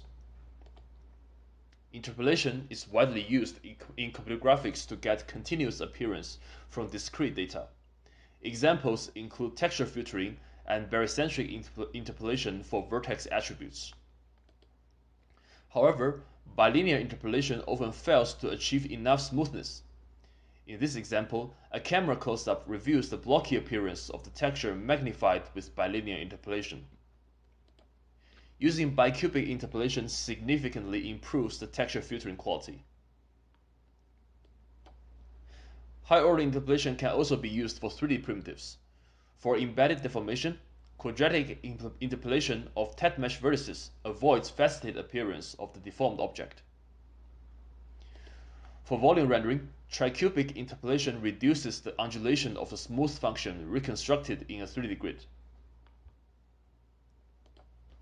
Despite the benefit in quality, high-order interpolation has not been widely used in real-time rendering applications. One reason is that it has significantly higher computational cost, and the quality improvement might not be sufficient to justify the sacrifice of performance. Another reason is the lack of hardware support. This enlarges the performance gap between the linear and high-order interpolation, while requiring developers to figure out a fast software implementation. These problems have been investigated by prior work.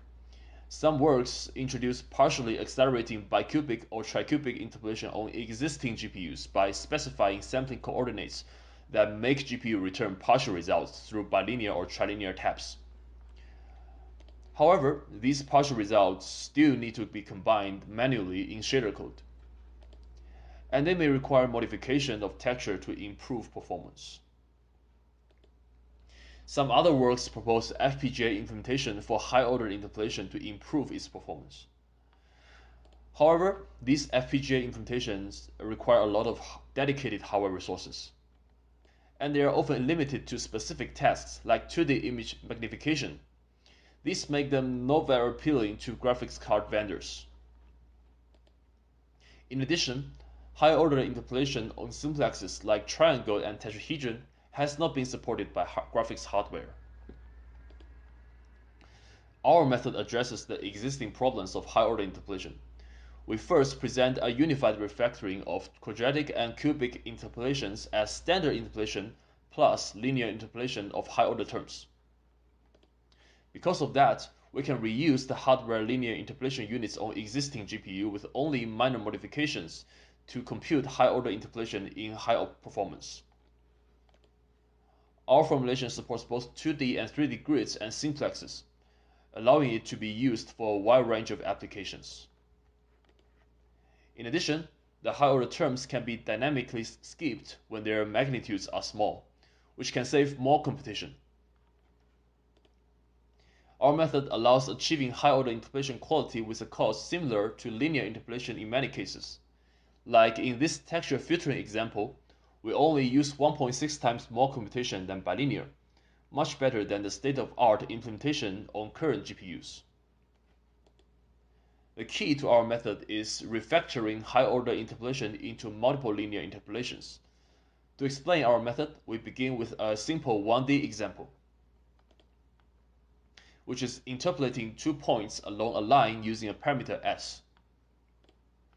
We use this L2 symbol to denote linear interpolation in 1D with 2 points. The right-hand side of this L2 equation can be defined as the linear interpolation operator. We will reuse this operator later. We can extend this to quadratic interpolation Q3 by adding a midpoint. This uniquely defines a curve passing through the 3 height values. By rearranging the terms, we can express the same function as the linear interpolation plus a high-order term that includes the difference between the desired center value and the linearly interpolated center value. If the difference term is small, we know that linear interpolation provides a good approximation. For cubic interpolation, we can define derivatives at 2 vertices to define a unique cubic polynomial. This is also known as the Hermite form. After rearranging, we rewrite cubic interpolation as linear interpolation plus a third-order term that includes a linear interpolation of the difference between the desired derivative and the derivative of linear interpolation at the 2 vertices. Using a similar kind of rearranging, we can express bicubic interpolation as the combination of several bilinear interpolations. This starts with the standard bilinear interpolation using 4 points. And we add another bilinear interpolation of the 4 horizontal d terms. Just as in 1D case, there are differences between the desired derivatives and the derivative of linear interpolation along the edges. This bilinear interpolation result needs to be scaled by a 1 minus s times s factor before it is added on the previous result. Because we are in 2D, we need to consider vertical derivatives as well. This adds another scaled bilinear interpolation. Finally, we include another bilinear interpolation that interpolates d terms for second-order derivatives. And we get a complete bicubic interpolation using 16 data points. In fact, we can ignore the term that involves second-order derivatives and still get no quality reduction in practice, as we will show in later results. This is because the term we ignore is close to 0. This simplified form only uses 12 data points and is simpler to compute. In our paper, we show that other 2D and 3D quadratic and cubic interpolation can also be written as bilinear interpolation plus multiple scaled bilinear interpolations, and this allows a very efficient hardware implementation. Before I explain the details of our hardware's modifications, let's review the existing bilinear texture filter pipeline on today's GPU. This is a diagram of the texture filter unit. It reads 4 texels from the texture L1 cache. These texels are passed to the bilinear interpolation unit, which also receives interpolation weights as input. Note that to support reading unaligned 2x2 blocks in parallel, the cache is usually divided into 4 banks that store texels with interleaved indices. Bilinear interpolation unit then computes the interpolation result. The result can be optionally scaled and accumulated on top of results of previous interpolation passes for anisotropic filtering and trilinear filtering. In this example, it simply outputs the color interpolated from the 4 texels without scaling. To support high-order interpolation, we take the existing pipeline and modify the circled part. The texture L1 cache is modified to have 16 banks. This allows reading up to 4x4 blocks of unaligned texels in parallel, which is good enough for bicubic texture filtering. An additional unit is added to compute D terms, or high-order difference terms.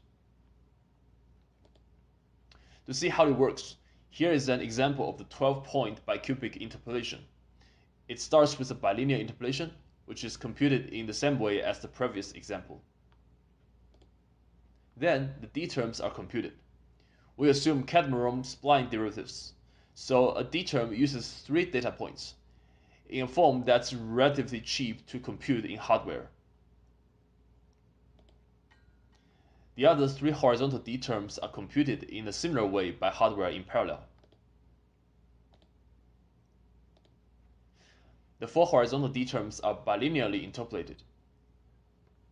Then we use the existing accumulation and scaling units to scale the result with the factor 1 minus s times s, and add it to the result of the previous bilinear interpolation. Similarly, we compute the bilinear interpolation of the 4 vertical d terms, scale the result by 1 minus t times t, and add it to the previous sum. This completes our bicubic interpolation using 12 points. It's possible to add one more bilinear interpolation to use all 16 points to match the result of a standard bicubic interpolation. But the d terms need more operations to compute, which requires a greater error cost when modifying the existing hardware. Since bilinear interpolation is the bottleneck for computation, the number of bilinear interpolations determines the speed of the high-order interpolation. Here we list the number of bilinear operations required for each interpolator. Note that we outperform the state-of-art methods which compute the same cubic functions with partial hardware acceleration on existing GPUs. However, we can further reduce the cost by adaptively skipping d terms that are too small. This usually happens with images that have smooth gradients. If the magnitude of all d terms in a bilinear interpolation are below a user-specified threshold d-min, the entire operation can be skipped. This simply means that depending on how much of the data are low frequency, the cost of high-order interpolation can be made as cheap as bilinear or trilinear interpolation, with a very similar quality as a full computation. To support fast 3D texture filtering, we increased the number of banks in the texture L1 cache to 32 in our final design. This guarantees that in tricubic interpolation, all 64 texels can be read in 2 cycles, which is in the same speed trilinear interpolation is performed. So, the tricubic interpolation can be performed as fast as trilinear interpolation if all d terms are skipped. Our formulation can easily extend to simplexes by switching to barycentric coordinates. By defining d terms on edges and faces in a similar way as in grid interpolation, we can define quadratic and cubic interpolation for simplexes of any dimension. See our paper for details. This formulation allows us to use the existing texture bilinear interpolation unit to support high-order barycentric interpolation for triangles and tetrahedra defined on a regular grid, which extends a prior work that uses texture units to do linear barycentric interpolation. More details can be found in our paper. Our paper also describes how to modify the existing hardware to support high-order interpolation on unstructured triangle meshes. For unstructured meshes, d terms usually need to be pre-computed. Our adaptive scheme allows them to be skipped using a threshold to save storage and computation. We evaluate our method in a wide range of real-time rendering applications, covering both grid and simplex interpolation. We will show some results here. The more complete results can be found in our paper. First, we are going to show some 2D and 3D examples for grid interpolation. We use bilinear operations as the performance metric. Since we compare methods on slightly different hardware, this provides an estimation of the relative scale of the actual texture filtering performance. One use case of high-order interpolation is temporal anti-aliasing. Without anti-aliasing, effects like jagged edges and aliasing of specular highlight can be distracting. By jittering the camera in every frame and accumulating subpixel samples over frames, temporal anti-aliasing can achieve the effect of supersampling without actually paying the cost. However, on the camera or object motion, blurring can happen. This is because a reprojected position in the temporal history buffer often lands at fractional pixel location, which requires interpolation to gather colors from nearby pixels. This image is captured during camera motion, so you can see the resampling blur here. Using bicubic interpolation significantly reduced the blurring. Let's scroll back and forth to compare bilinear and bicubic resampling.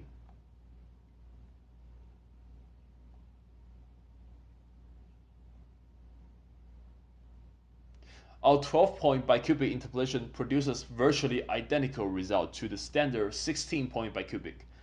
Let's scroll back and forth again. Yeah, you can see no difference.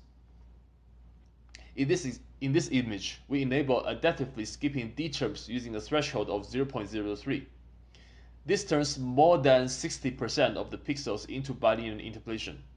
Since high frequency regions are not affected, it is still hard to see difference from non-adaptive bicubic interpolation. Let's scroll back and forth again. It's still very hard to see any difference. Now we switch back to bilinear interpolation.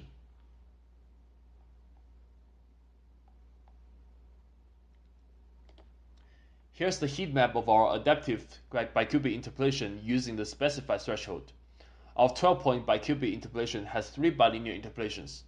2 of them can be adaptively skipped. This heat map shows that bicubic interpolation are mostly preserved at high frequency regions like object edges, which is desirable. Looking at the performance, our adaptive bicubic only uses 39% more bilinear operations than pure bilinear interpolation to achieve a result almost identical to full bicubic interpolation. Without adaptive clamping, our 12-point bicubic uses 3 times more bilinear operations than bilinear, but it is still cheaper than standard 16-point bicubic, which uses 4 bilinear operations with our method and 5 with the state-of-art method. For texture magnification filtering, our adaptive bicubic interpolation also achieves heavy reduction in bilinear operations compared to the full 16-point bicubic interpolation and 12-point bicubic interpolation, with only a small amount of error. Here we show a volume rendering example where volume density values are queried during ray marching using a trilinear volume density interpolation. Although isotropic scattering is used to give it a smooth appearance, the edges still look blocky. This blocky appearance is largely improved using our 32-point tricubic interpolation, which uses 4 times more bilinear operations than trilinear interpolation. Let's flip back and forth to see the difference. Note that our 32-point tricubic is mathematically equivalent to the state-of-art method that uses 7 hardware trilinear taps to approximate a standard tricubic, but our method requires less bilinear operations in hardware. Using adaptive tricubic interpolation makes a virtually identical result, but heavily reduces the bilinear operation required. Here we compare again with trilinear interpolation. Next, we look at an application with simplex meshes. We use storage size for D terms and shader execution time as our performance metric. This is because when unstructured triangular meshes are used, as in this example, D terms need to be precomputed. These 2 metrics enable us to measure the performance of our method in a pure software implementation. The application we tested is precomputed radiance transfer. Common implementation precomputes spherical harmonics transfer vectors on all vertices in the triangular mesh, allowing real-time self-shadowing and self-reflection in a dynamic low-frequency lighting environment. Because of linear triangle interpolation of transfer vectors, the object can have a faceted appearance. We solve this problem by quadratic interpolation. To do that, we precompute additional transfer vectors on edge midpoints, the quadratic interpolation result is much closer to the path tracing reference. Let's flip back and forth to compare. But quadratic interpolation also takes 4 times more storage than linear interpolation, and the shader execution times is 5 times longer.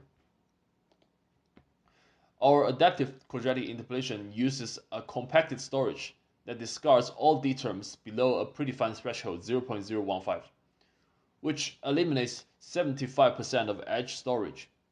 The shader execution time is also reduced from 0.3 milliseconds to 0.19 milliseconds. By flipping back and forth, we see that the quality is almost identical to full quadratic interpolation.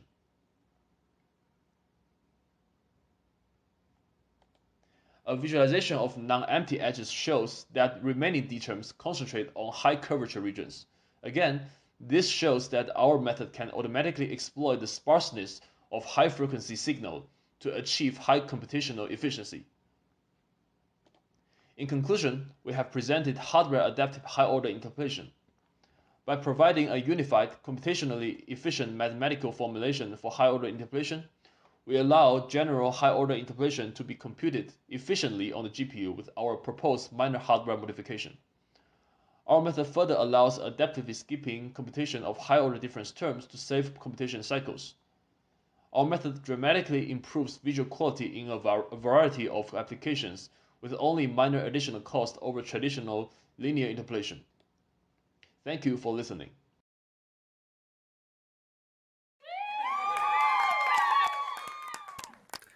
Thank you, Daqi, for the nice presentation, and everybody give a round of applause.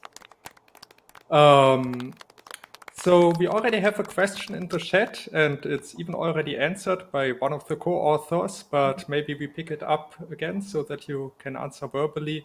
So the question is, did you look at the Kronos extensions for bicubic texture filtering, for example, VK image filter cubic, asked by Simon Fenney? Sorry, I didn't know this extension before, so I just Googled it.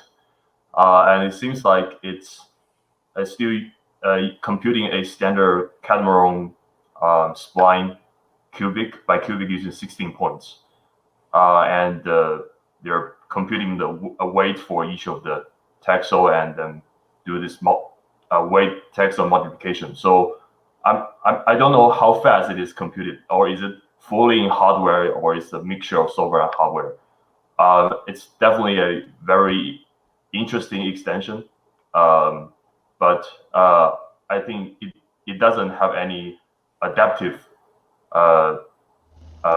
adaptive feature like in our algorithm, because our algorithm can adaptively skipping high order terms when the signal is smooth. Yeah. Larry, do you have anything to add to that? No, just that the as an API, it would use whatever hardware implementation method was there. So we would, as Daqi said, want to extend it to support our adaptive features. Mm-hmm. Okay, thanks. I hope that answers the questions, Simon. Yeah, well, yeah. So I invented the technique that's actually in that specification, and I was just interested. Oh, I don't understand though. I was trying to type up a thing, but it's easy to ask the question. I don't understand how you can get the adaptive thing to run fast. If it seems to me you've either got to store all your pre-computed D values, in which case you still have to access them to decide whether you needed to do a step or not.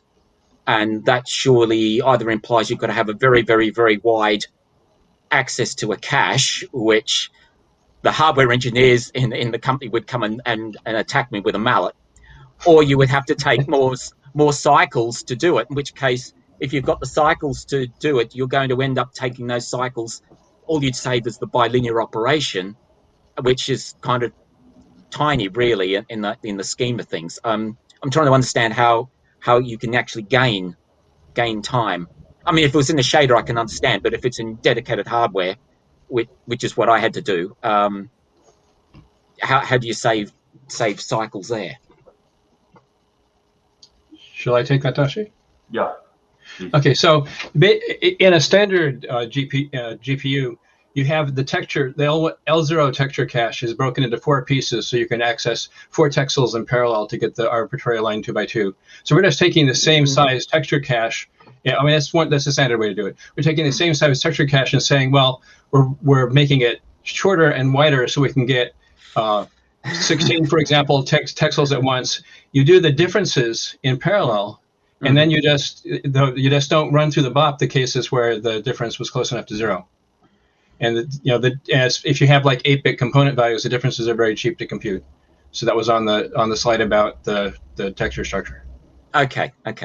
Just making it wider and shallower doesn't because it doesn't incur a cost. But thank you. Thanks for the question. And we have one more by Kirin Meyer. How would an index buffer for a triangle mesh with quadratic or cubic attributes look like? So a normal index buffer for triangle mesh just stores the indices of the vertex in the vertex buffer. To support quadratic or cubic, you need some link to the edge data. So I think it largely depends on how you implement it.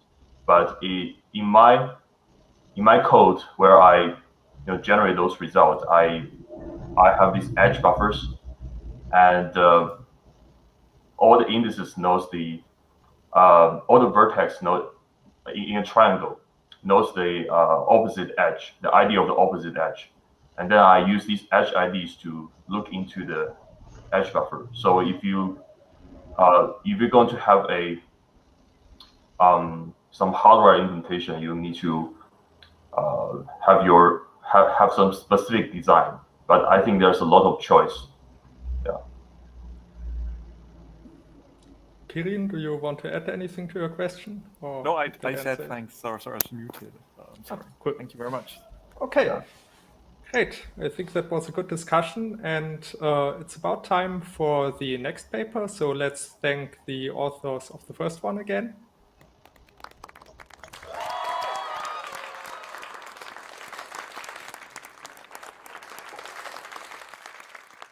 And our next paper is Transfer Function Independent Acceleration Structure for Volume Rendering in Virtual Reality.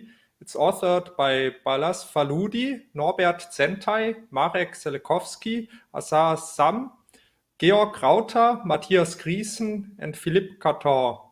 And Balázs Faludi is presenting with a pre-recorded presentation. He is a PhD student in the group of Philippe Caton at the University of Basel. And that's also where the other authors are, except for Matthias Griesen, who is at Diffuse GmbH. With that, we are ready to watch your presentation. Hi everyone, my name is Balázs Faludi. I'm a PhD student at the Department of Biomedical Engineering at the University of Basel in Switzerland. My main research project currently is the applications of virtual reality for visualizing medical datasets and also for surgical planning and training. So in this presentation, I'm going to show you how we are rendering volumetric medical images in VR in a way that we can make arbitrary changes to the transfer function without affecting the rendering performance. Before I go into details, I would just like to start with a brief motivation for starting our current project.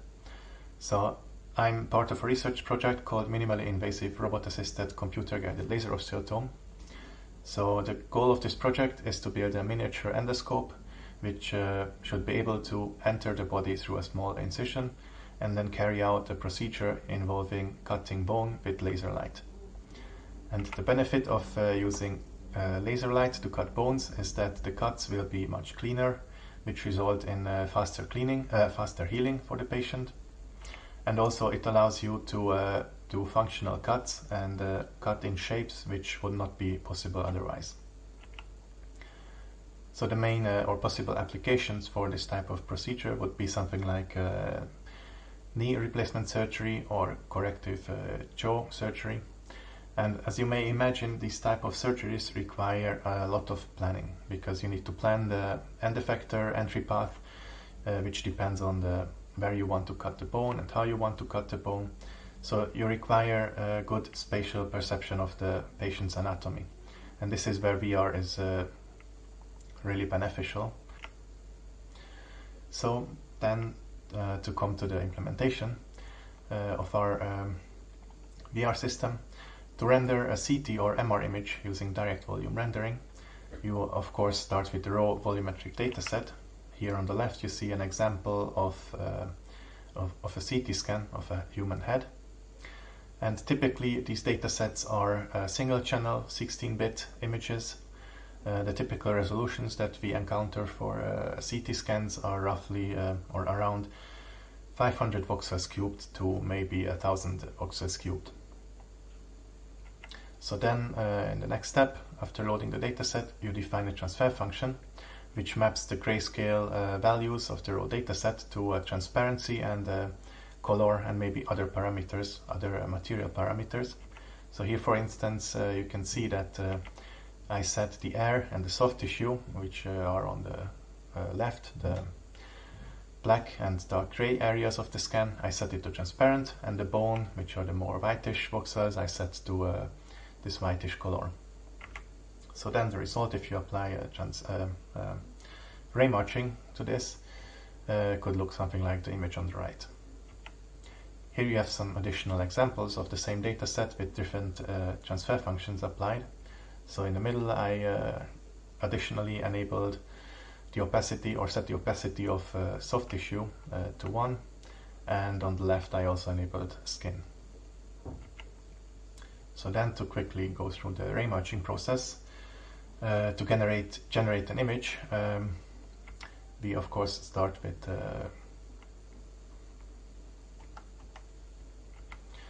so then to go through the ray marching process, to generate an image using ray marching, we compute some ray that goes through the scene and through the volume. We clamp the ray to the bounding volume of the bounding box of the volume, and then we read out, or we sample the voxel data at that location. We apply the transfer function, and in this case, for instance, we would find that this area of the scan is set to be transparent. So we make a small step along the ray, and we repeat this process until we find something that is actually set to be visible. In this case, for instance, a voxel at the collarbone of the dataset, which is set to be this whitish bone color.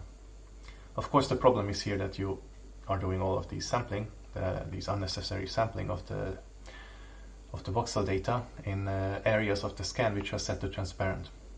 And to fix this, we can use empty space skipping. One example would be to use a distance map, which is what we have been doing so far. So this means that once you load the dataset and you apply a transfer function, you can compute a secondary 3D texture, the distance map, which for every voxel in the image stores the distance to the closest visible voxel. So that means that once the ray is passing through the volume, you can just keep sampling this distance map and make jumps through the volume along the ray without or while being sure that you don't miss any visible voxels. And this reduces the number of steps that you have to take and increases the rendering performance. Of course, one of the downsides of this approach is that the distance map depends on the transfer function. So if you change the transfer function, you have to also update the distance map, which takes some time.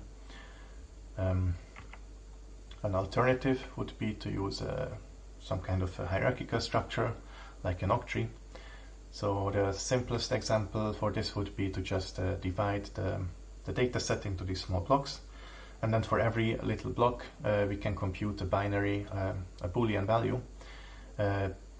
So for every block which contains any visible voxels, we set the value of that block to true or 1, and the rest we just set to 0. And then we can compute the higher levels by just doing a binary OR for the higher levels for each of these blocks. And then you can use this data structure during ray marching to quickly pass through the volume and skip any of these blocks that contain no visible voxels. Of course, this dataset, this basic example of an octree still depends on the transfer function, so we would have to recompute this as well when the transfer function changes. And one possibility to fix that is to use a min-max octree, which is one of the more popular approaches. So here, in this case, basically we are looking at the raw voxel data, and for every block we evaluate, or we inspect the values that we found in that block. So you see a histogram of, as an example of that block, of the voxel values that we found, and we can compute a minimum and maximum voxel value for each of these blocks. We store this in the octree. We can again compute a hierarchical structure out of this, and then during ray marching, since we also can, we also know the minimum and maximum voxel values that are set to be visible by the transfer function, we can just compare these ranges, and if the ranges overlap for any of these blocks, then we know we have to either check a lower level or a smaller block, or we have to ray march through the smallest level block. If the ranges don't overlap, we can just skip the entire block. Our approach is similar to this one, but instead of just storing ranges for the data in each block, instead we compute a bit field for every block in the octree. So here you can see that this is a very simplified example of just using 8 bits per block, and we set all the bits that corresponds to voxel value ranges which are present in the block. We set those to 1, the others we set to 0. And the same thing we can do for the transfer function. So here, for instance, you have a transfer function where you can see with the blue line the opacity that is set. So in the middle we have voxel values which are set to transparent. Those we can set to 0. The ones that should be visible, we set those ranges to 1.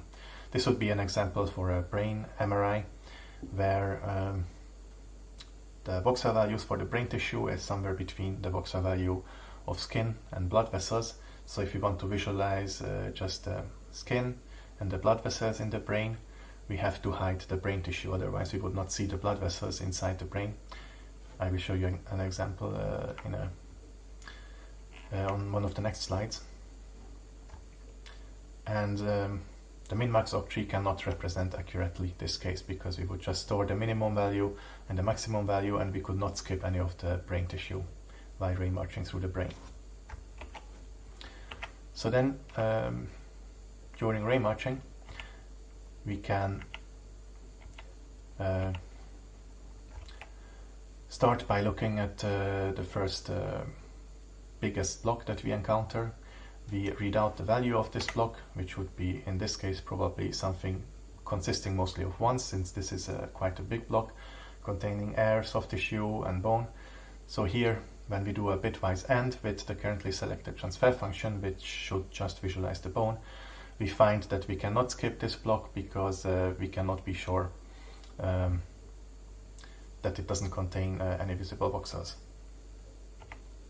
So in this case we have to go one level deeper. We check this block. In this case this block only contains air and soft tissue, no bones. So with the current transfer function and by doing with the current transfer function, it doesn't contain any visible voxels, and we can determine this by, again, with this bitwise AND of the two bit fields, and we can skip this block entirely. And then we can just keep doing this until we again find something that is visible, and we can use that to shade that pixel. So before we come to some performance benchmark, I just wanted to show you this iteration heat map. So here, the more red each pixel is, the more iterations or steps we needed to compute the color of that pixel. And you can see these little jumps in the complexity of the pixels, which happens when, as the transfer function is animated, different bits of the bit field representation of the transfer function are changing from 0 to 1 or the other way. So for our benchmark, we had a configuration so we used the Core i7 9700 CPU, we used the Radeon 6800 XT GPU, we used a rendering resolution of 2160 squared, which is the resolution of, for instance, an HP Reverb G2 headset, so a more recent higher resolution headset per eye. We used 6 different data sets that I'm going to show you on the next slides. And we measured the performance over 2 seconds while the dataset completed 2 full rotations around its own axis. We used 4 different empty space skipping methods that I've shown you before. And we used 4 different shading modes. So we used shading mode just ray marching only, with and without early ray termination. We additionally measured the performance of applying gradient-based shading, and finally we measured the performance of also applying one spotlight source with a shadow map of 1024 by 1024 resolution. So the data sets that we used were, in addition to this head CT that you already seen, we used the lung CT, we used also this MRI of a head, and then some classic well-known data sets, the aneurysm data set, the beetle one, and the king snake. So here we looked at the effect of using different parameters for the octree. As an example, we are using here the king snake dataset. And in the first 2 images, you can see that the difference is the leaf block size. So on the left, we have a smaller leaf block size of 4 voxels cubed. On the right, we have 32 voxels cubed. And you can see already in the image the bigger blocks. And also, because the bigger blocks are not able to represent the shape of the dataset as accurately, you have more iterations per pixel needed. Additionally, we also looked at the effect of using different bit field bits to represent the data in each block and to represent the transfer function. So compared to the first 2 examples, which used 64 bits, the 2 examples on the bottom are using 16 bits. And in this case, as we would expect, the 16 bits are not able to represent the data that is found in the data set or in each of these blocks as accurately as if we are using more bits. So we have more steps again per array to complete a pixel. We also looked at, so here we have 3 different data sets, and we measured the performance using these different parameters for different leaf block sizes and different bit field widths. The colors indicate the bit field width, and then the groups from left to right indicate increasing leaf block sizes. And as you would expect, using bigger leaf block sizes degrades the performance, since you cannot represent the shape of the data as accurately, and using more bits to represent the data also generally increases the performance. And we found that a bit field width of around 32 or 64 performed best for most datasets. So here we have a performance comparison of the different empty space skipping methods that I've mentioned before. So starting with no empty space skipping method, then the distance map, the basic Boolean octree where we just pre-compute the visibility flags for each of the blocks, then the min-max octree, and finally our approach at the end. And as I also mentioned, the different configurations with ray marching only through the entire dataset, then with the addition of applying early ray termination, so we stop ray marching once the alpha channel gets full. Then next we measure the performance of additionally applying a gradient-based shading using an online computed gradient. And finally we have the performance of additionally using a single light source with a shadow map. Below that you see the generation duration for each of the different structures, and for the octree methods we also report the best performing parameters, which resulted in the performance that we report above. So for the first 2 datasets, these are examples of datasets which use a transfer function which contains gaps in the opacity.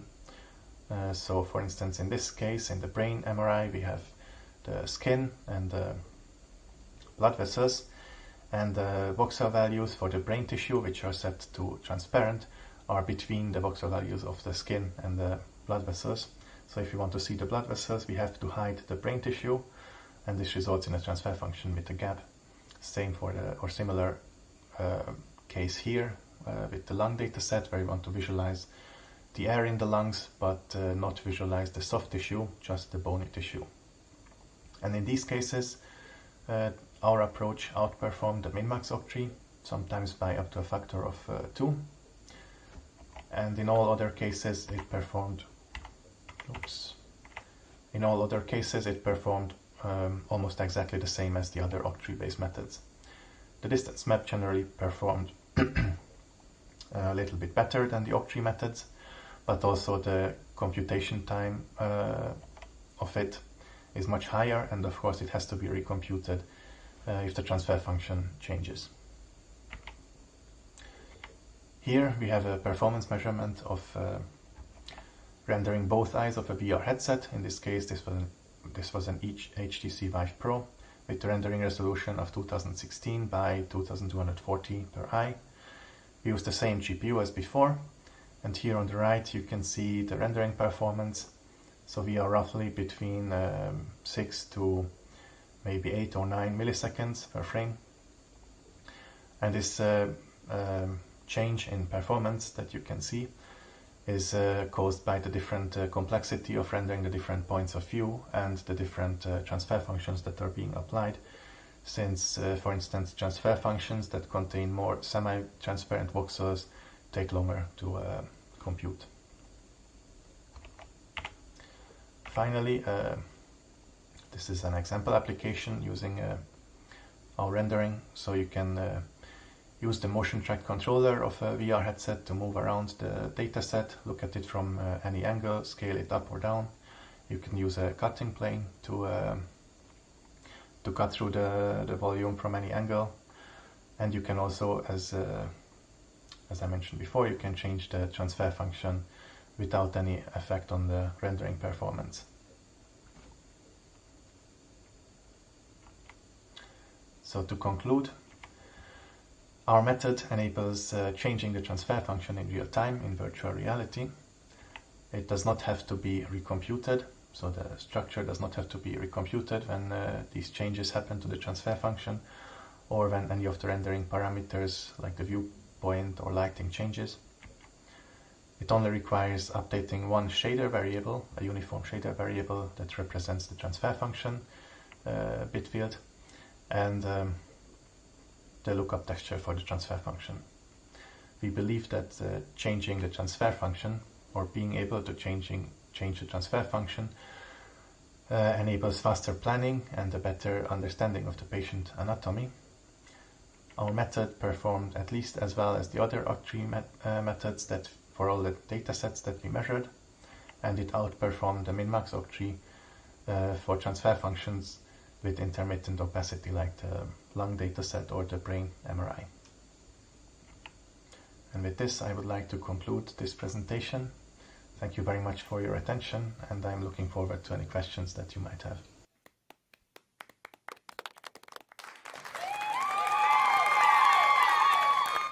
Thank you for the very nice presentation. And we do not have any questions on the chat yet, so now's your opportunity to either write them in the chat or step up to the microphone. Meanwhile, I have a question. I understand that it's sort of a selling point of your technique that all you do to change the transfer function and update the empty space skipping for that is that you only update this bit mask. But I was wondering if you might get better performance overall if whenever you have updated this bit mask for the transfer function, you traverse through the top levels of the octree and turn these levels already into binary occupancy masks, and then save some work during the ray marching this way. Have you considered that? Well, I don't believe there would be a huge performance increase, since we compared the rendering performance with the pre-computed Boolean octree, and it was very, very close to our approach. Mm-hmm. Okay, that makes sense. So apparently the larger reads in this octree don't hurt too much. And okay, well, actually, sorry. Well, no, if you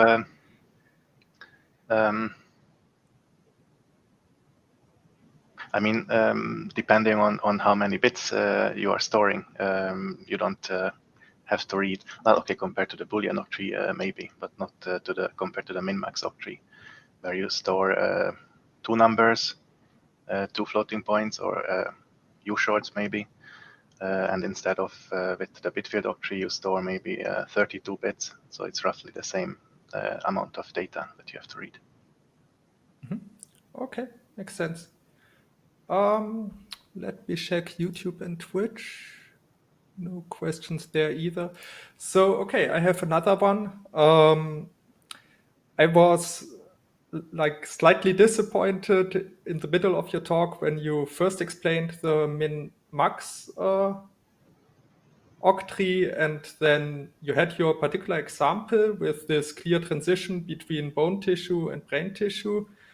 And it seemed like these would be 2 very different domains of values, but somehow there were a few values in between, and then the bit mask that you had in the end, they had a contiguous range of 1 bits set, so it didn't really describe a different set than the min-max interval.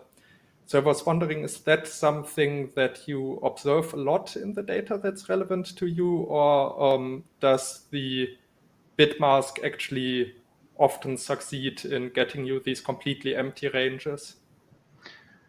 I think there the problem is that there is some, you cannot get complete, I mean, the sharpness of the CT is going to be limited. So you are always going to have, if you have tissue, let's say bone and soft tissue next to it, you're going to have a couple of voxels in between that don't really correspond to the Hounsfield unit values of bone or soft tissue. They are somewhere in between. So unless you apply maybe some kind of filtering, that might work. But otherwise, I think the transfer functions we can represent much easier, because there you would actually set the opacity completely to 0 for some ranges. Whereas in the data, you probably still have a couple of voxels here and there with those values. Okay, so, but then okay, I think we have a question coming up. Yeah. Yes, hello. we can hear you. Can you hear me? Yes. We can hear you, yes.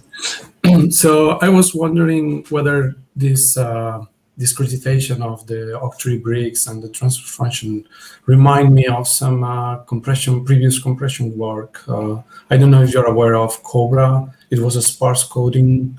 I was one of the authors, but we really make something very similar. So I don't know if you had a chance to look at it. And maybe I don't recall Cobra, but I will certainly look at it. Okay, because we did some very similar approach for compression and to decide how to adaptively load the bricks on the GPU memory. Okay. Is this this autopsy as well? Is this? No, it's not the one. But we can discuss that. Okay, but it reminded me a lot of that. So that's just a comment. Thank you. Okay, I think that concludes the questions for this paper. Let's thank the author again. Thank you. And all authors will be available in the discussion room after the session, at least I hope so.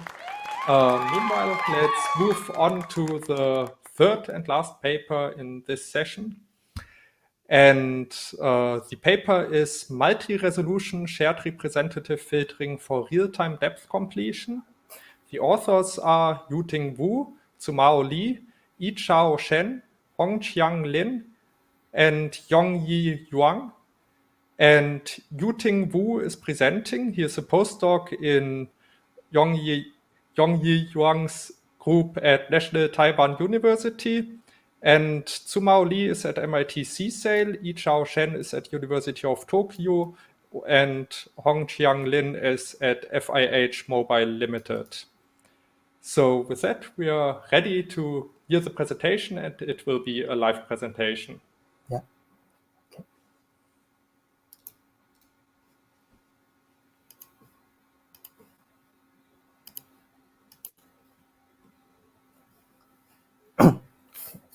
Thanks for the introduction. Hello, I'm Yu-Ting from National Taiwan University. I would like to present our work, Multi-Resolution Shared Representative Filtering for Real-Time Depth Completion. And this is the outline of today's presentation. I will start by introducing our motivation. Despite the phase improvement of depth sensors, the depth maps captured by today's devices still contain missing regions due to lack of features, shiny surface, distance to the camera, and occlusion. For RGB cameras, missing region can also occur when we align a depth map to its corresponding color image due to the disparities between the depth and color sensors. Our goal is to fill the holes efficiently and correctly. For real-time applications, this is especially challenging because of the limited time budgets. For example, in augmented reality or mixed reality applications, we need to achieve 60 frames per second, which means we only have 16 milliseconds for all tasks in a frame, and depth completion is only one step among them.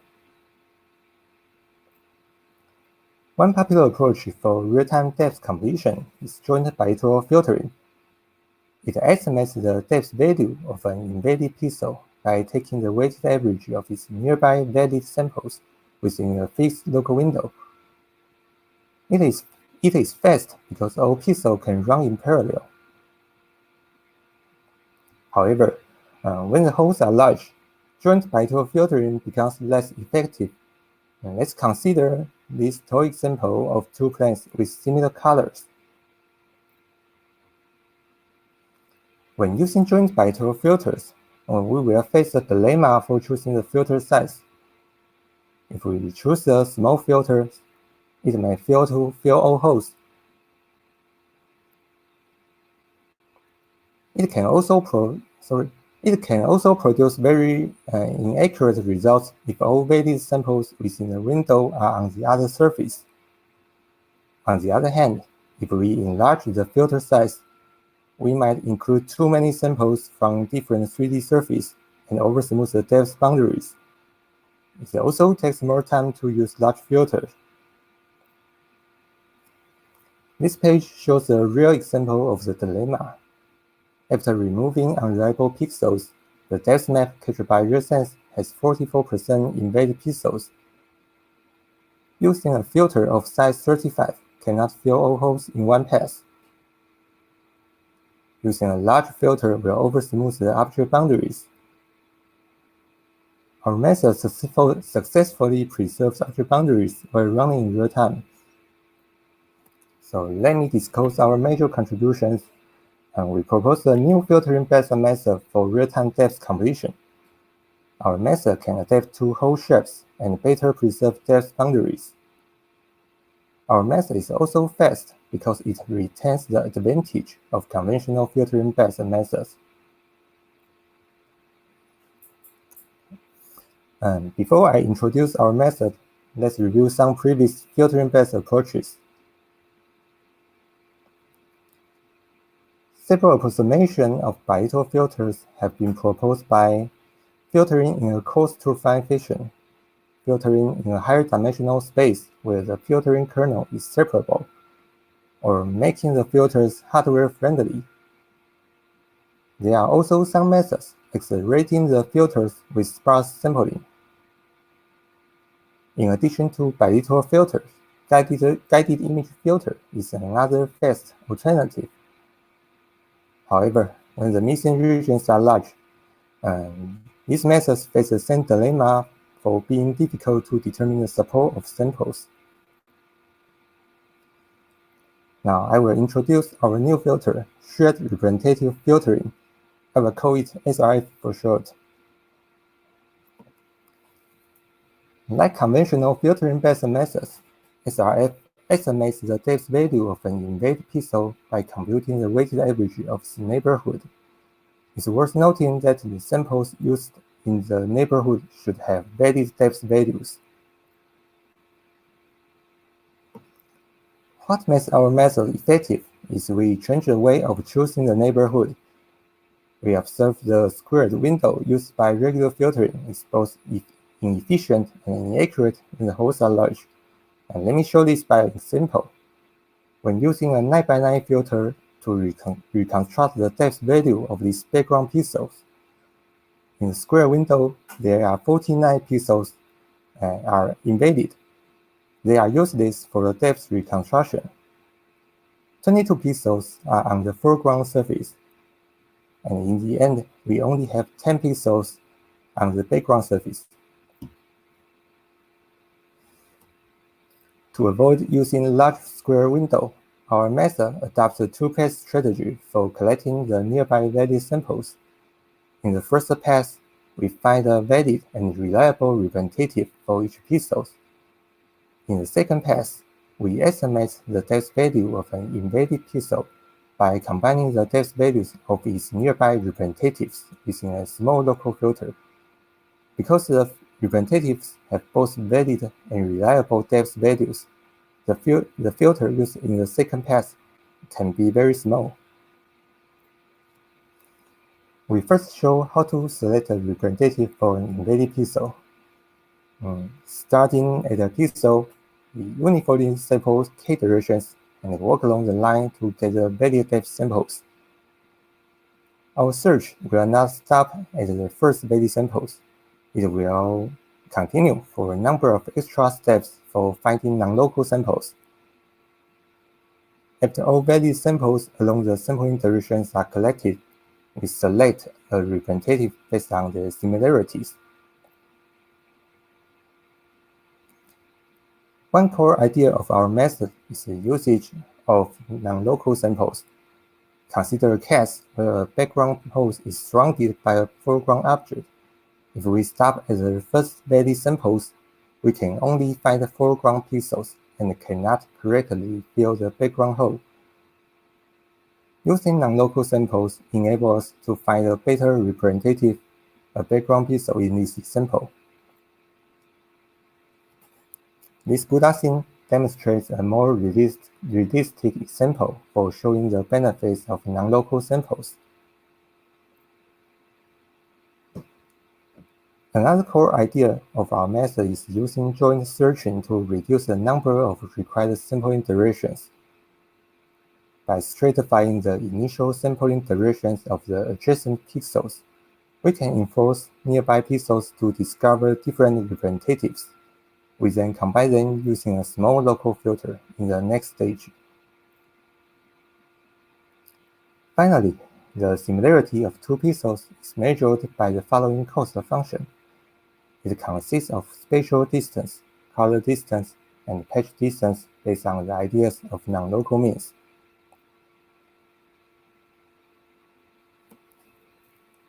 After all representatives are found in the second stage, we reconstruct the depth value of an invaded pixel by combining its nearby representatives within a small joint bilateral filter.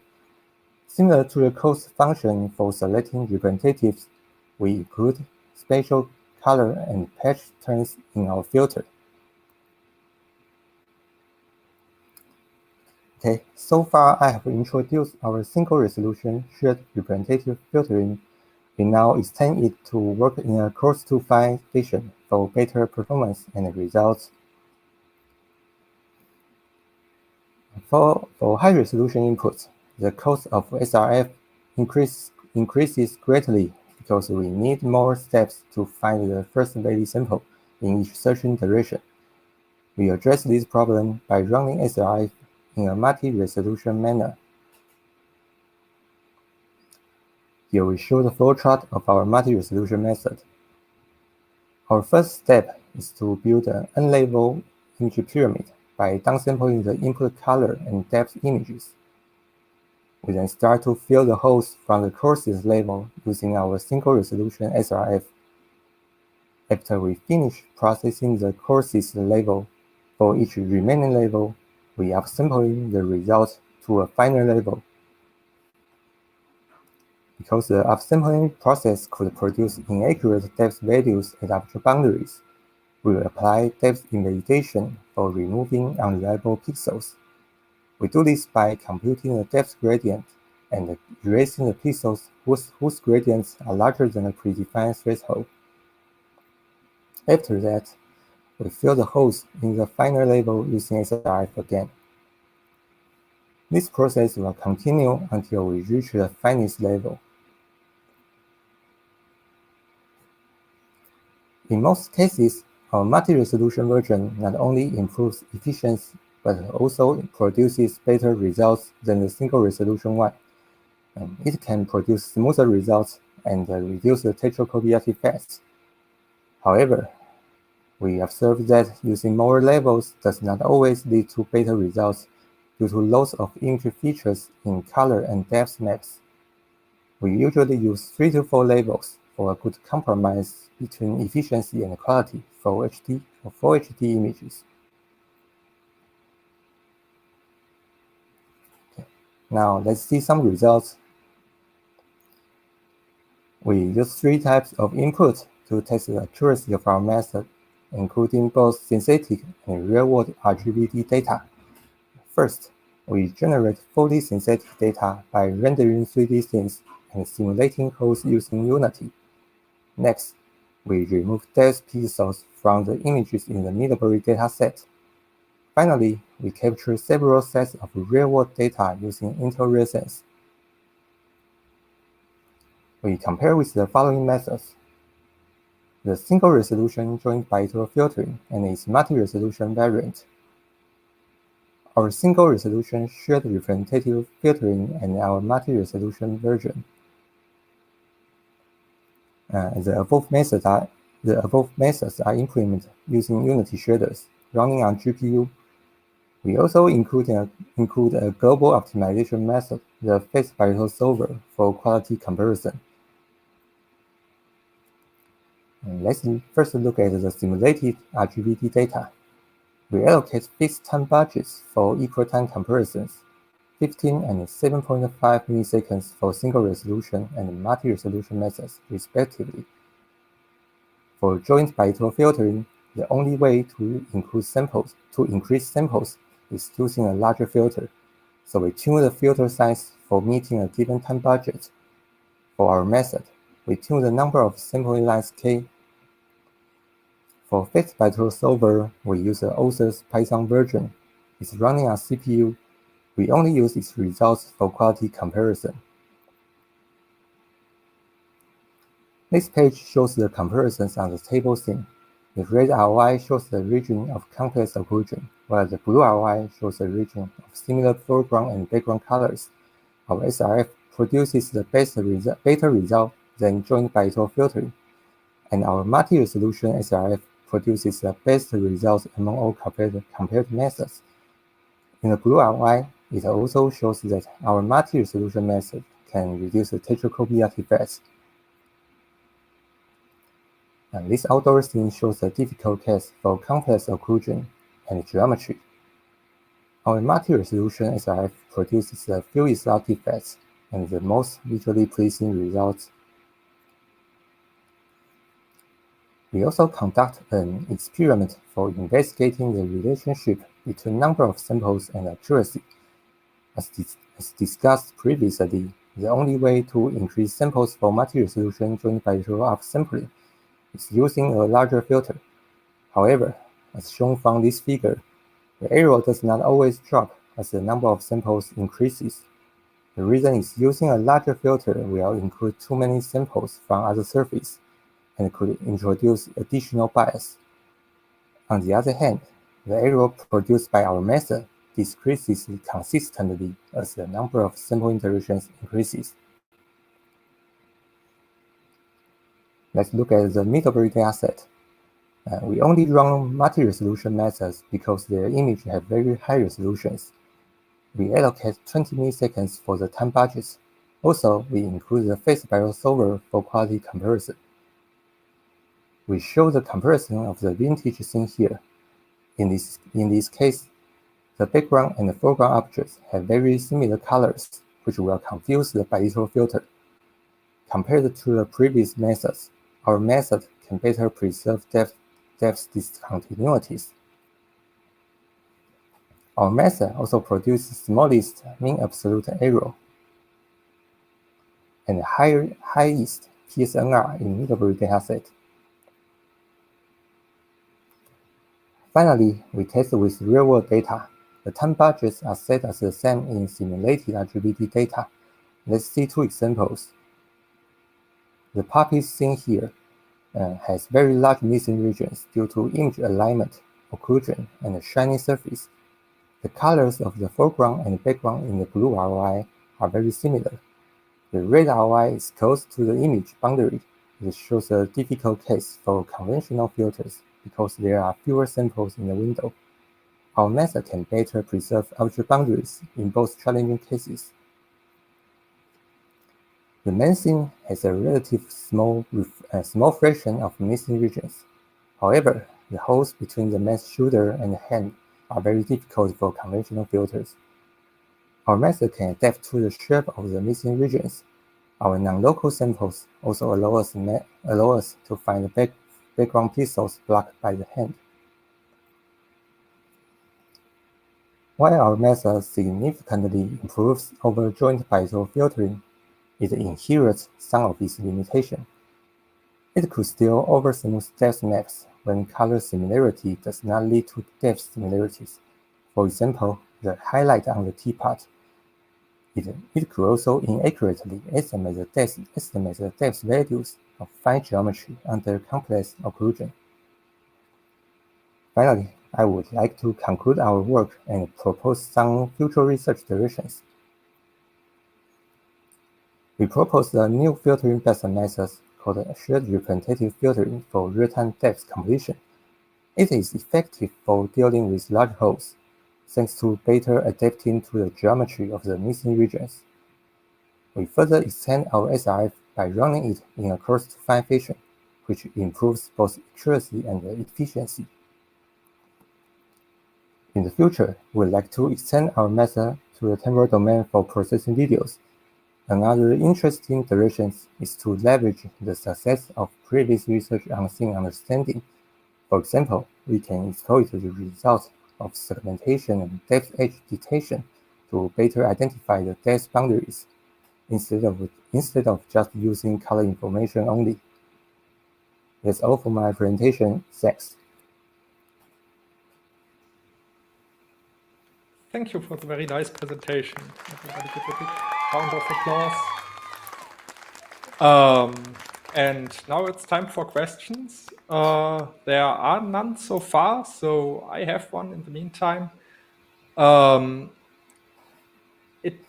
I couldn't really explain to myself, I didn't really find it in the paper, how it works out that the multi-resolution approach in the end gives better quality than the more brute force approach without the multi-resolution technique. So is it just that it somehow effectively has a higher sample rate and the brute force approach would also approach this quality if you would use more sampling directions? Or how can you explain that it actually gets better when you make it less expensive? Sorry, so your question is why multi-resolution approach works better? Is it? Yes. Oh, okay. I think the major advantage of multi-resolution method is it increases the receptive field, and so it can look into a large region of the image at one time. So it will not influenced by the color of a single pixel. If we only look at the color of a single pixel, it will easily produce tetracopy artifacts. And using multi-resolution, we will get a smoother results, which are visually pleasing to human eyes. Okay, that makes sense. Thanks. Thank you. And we have some questions now. So the first one is by Rami Yada, and it is, how effective is this method for furry or hairy objects? Okay. I think for furry or hairy objects, they are very difficult case for depth computation because the major problem is in the source depth raw depth map, the depth information of these objects sometimes are lost, so or very inaccurate at the boundary. So I could just say if the depth images are depth values are truly acquired in the raw depth map, our method will can implement the depth map according to the color image. Is okay? Yeah. I guess for if you really have hairs, it's not even quite well defined what you want as a result, because you get mixed pixels where you have different depths within a single pixel. So I guess to really give a correct answer in such cases, you would have to output multiple depths, maybe with some weight. Yeah. Okay, we have more questions. Have you found factors that affect temporal stability? And Omar Sapira is asking. So far, we have not tested with video data, but I think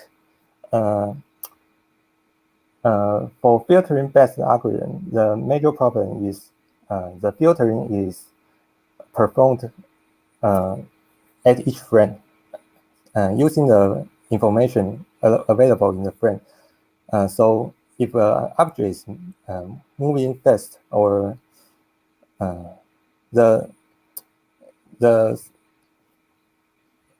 pixels in a filter for a pixel embedded pixel will very different. So it will have very flickering results for the depth conversion. So my current idea is if we can using depth information across temporal domain, so we can reduce the textual flickering. So you would try to keep the selection of the representatives more consistent over time then. Okay, we have one more question by Daqi Lin. Can the technique be extended to help filter color values, for example, for a photograph with holes? So like if you have an in-painting problem, would it also work for that? Yeah, I think I haven't tried this. I have not tried this, but I think the major problem is color images have very different very different features compared to depth map. Depth map are more smooth, except for the edge region. So maybe a bilateral based, maybe a joint bilateral based algorithm will produce blurry results in the color image. But I will try it later. I think an important point is also that with depth, you can use the RGB data to guide your decisions regarding the depth completion. But if you have only RGB data and then that is missing, where do you get your guide from? Yes, that's a very good point. Yeah. Okay, well, we are out of time. So that concludes our session, but HPG for today isn't over yet. Next up is the panel on diversity in high-performance graphics.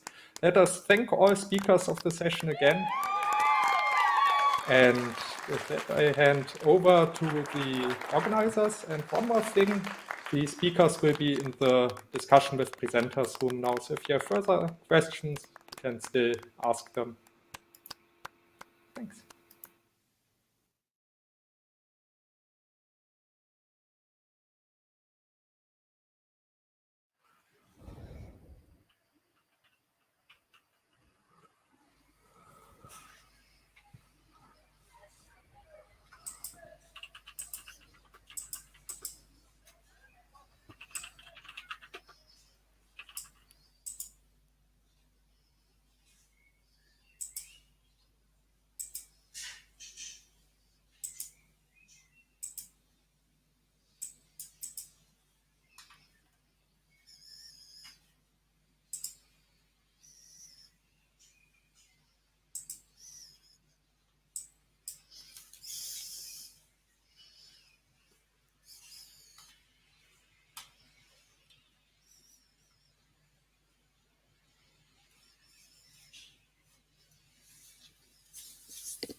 Okay, so we're waiting for Daniel and Kevin.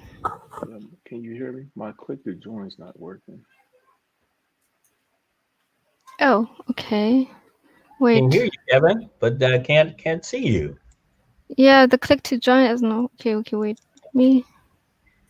And Daniel's the same way. There you are, Kevin. Okay. Daniel, are you here? Changing. Okay, He just keeps flashing like he's trying to pop up. Hopefully he's using Chrome. Well, I'm using Safari. So Got it. There you go. There you go. Hey, Daniel.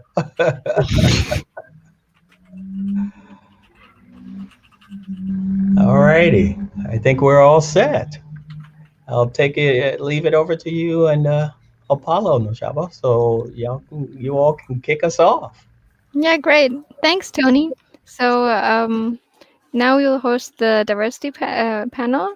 So, I mean, the idea of the diversity panel was to creating diverse environments with people from different backgrounds has again and again proven to be the most fertile ground for creativity, productivity, and innovation. And since we at High Performance Graphics have committed ourselves to generate these environments, even in these daring times, we launched the HPG Diversity and Inclusion Panel this year, where selected professionals from different underrepresented groups will take the stage to talk about their paths to the field of graphics and diversity-related issues within the community. And I'm Noshaba Cheema, and together with Apollo, I'm chairing the session, and Tony will moderate it. Thank you for that. Welcome, everyone. Good morning, afternoon, evening, wherever you may be located throughout the world. We welcome you to this really great panel. We're going to host this panel as a conversational style with Q&A at the end. We're going to strive for 1 hour, but we allowed some flexibility for ourselves in case we have some discussions that basically may linger over, and we want to basically have flexibility to continue those discussions. So with that, I'm going to have start off with each panelist giving a slight introduction of themselves. And we'll start off with Dr. Apollo Ellis, who is the co-chair. So Apollo, off to you, and then I'll move you around to the other folks that are on the panel.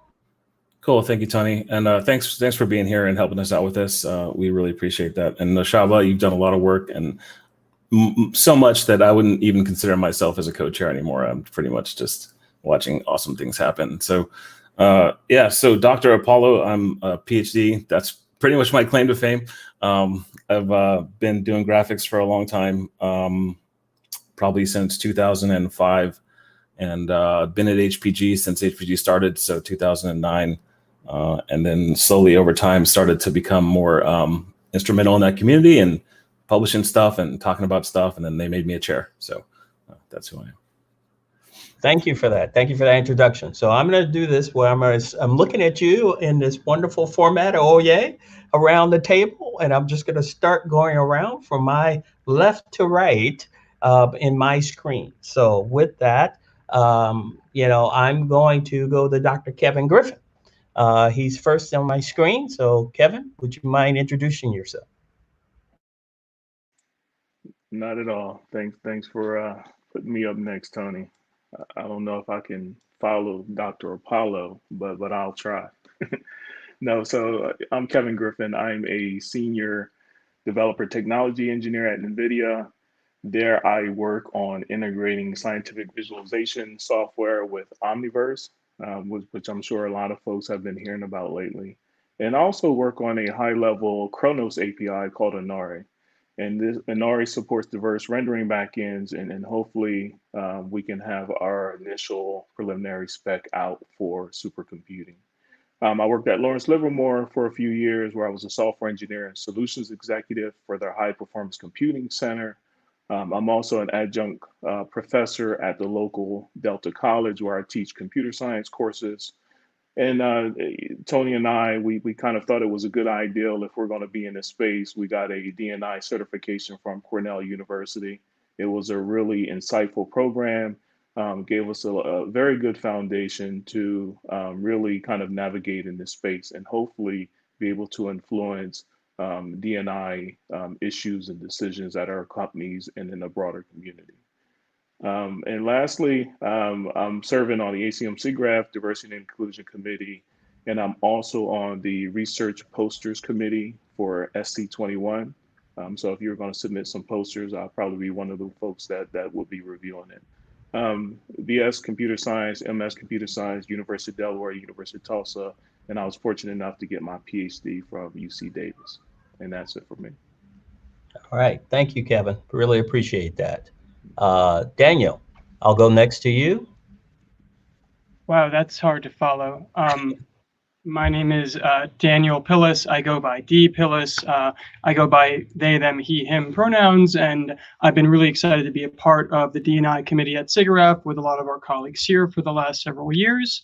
I was a graduate student at Carnegie Mellon in Pittsburgh, working with Jessica Hodgins, a computer scientist who's at SIGGRAPH, and also a big part of Facebook Reality Labs these days. I also worked with Ivan Sutherland, who you may know is considered in some places to be an early figure in computer graphics and virtual reality. And that was really kind of the beginning of my journey into what is called media archaeology and queer computing as a research field. So I'm very much invested in understanding the history of computing through a queer lens, particularly, of course, because of Alan Turing being a seminal figure at the birth of computing and the queer nature of Alan's work being influential to the history of computing afterwards. And then media archaeology being how we understand the different iterative ways in which technology and generations of humans affect technological change. And broadly speaking, I teach and I work as an artist and professor, most recently at Princeton University, previously at Virginia Tech. And I basically do a lot of research and work utilizing things like computer vision and different types of computer graphics to explore themes of queer theory. So that's really why I'm here today. Thank you. Thank you, Daniel. Diana, would you mind introducing yourself? Yeah, very good. Thank you. So hi, everybody. My name is Diana Arellano, and I am part of the ACM SIGGRAPH Diversity and Inclusion Committee together with Tony, Kevin, Natalie, and Daniel. So what about me? I have a background in computer science, and I had my PhD in affective computing. So everything that has to do with virtual characters, personality, mood, virtual spaces, and so. Nowadays, I'm doing something completely different. So I still work with emotions, personality, and mood, but in the real life. So I'm the software development department lead at Machiavision. That is a company part of Accenture Interactive, where I am in charge of a team of 40 software developers. And basically my job is to coordinate, organize, resource management, and everything that a department lead does. And at SIGGRAPH, I'm currently the 2022 SIGGRAPH Student Volunteer Chair.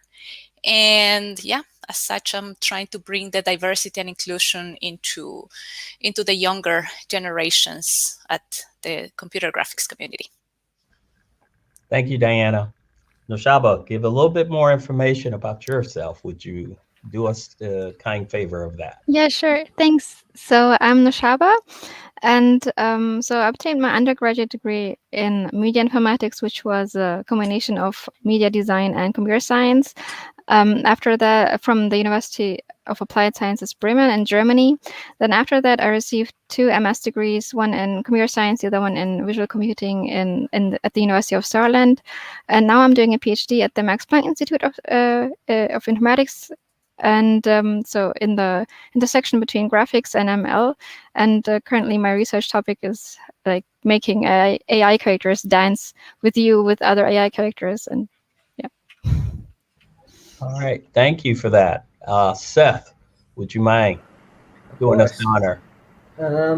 Yeah, so I'm Seth. I graduated from the Maryland Institute College of Art with a degree in animation in 2017, and right now I'm in LA and I work at a company called Halon Entertainment. And if you've ever played Fortnite, I work on that game now. And yeah, I've also been involved with SIGGRAPH for quite a while, although I am taking a break this year because I'm exhausted. But yeah, this is my first HPG. I'm excited to be here with all of you. Okay. Thank you, Seth. And Natalie, Rountree-Bell, would you mind doing us the honor of introducing yourself? Yeah, of course. Thank you, Tony. I'm Natalie Rountree-Bell. I've volunteered for SIGGRAPH since 2014 and got involved with Tony as one of the founder subcommittee members, and we've been doing this awesome thing for quite a while. And I got my bachelor's degree at Middle Tennessee State University in digital animation. And then I kind of shifted more after my experiences to adaptive technology and consulting work for teaching awareness about people with disabilities. So, yeah.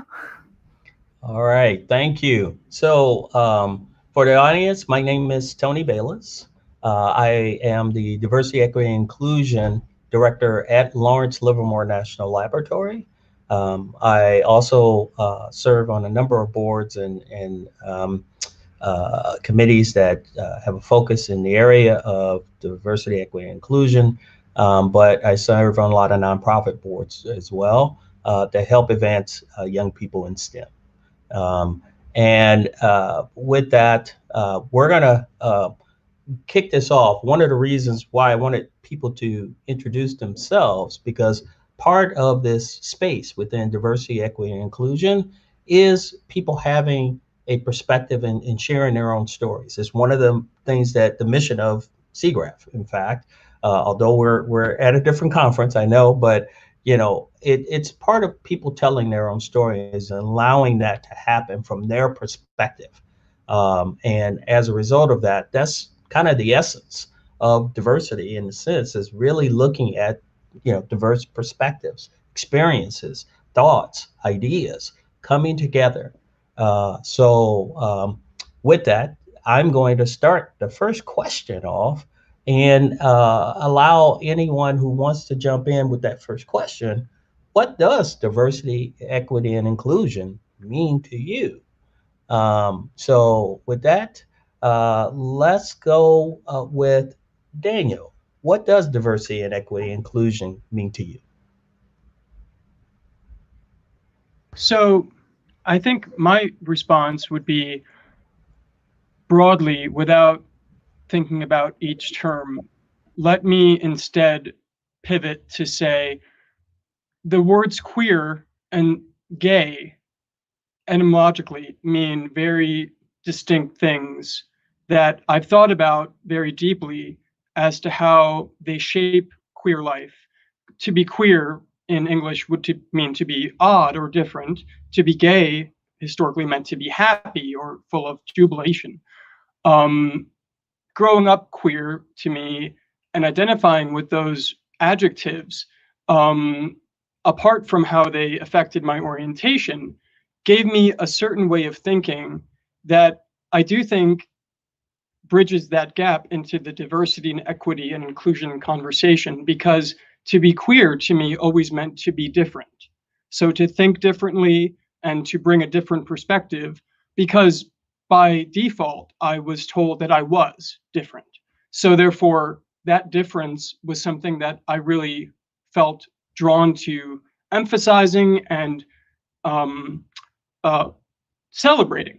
And the celebration of difference is what brings innovation into different conversations and communities, because people who celebrate multiplicity of perspectives and differences in thinking allow themselves to open themselves to new kind of groundbreaking changes. So the last thing I'll say about that is, you know, there's going to be a whole era of new work in animation and in computer graphics that we haven't even started yet, that comes from people with diverse backgrounds, because people with diverse backgrounds haven't yet had the access to create in the last 100 years, you know, stories about themselves through animation, or contribute to the same fields. So we're really at the cusp of that. And I think that's the real value of diversity, equity, and inclusion, the difference that it can bring into the future of these fields.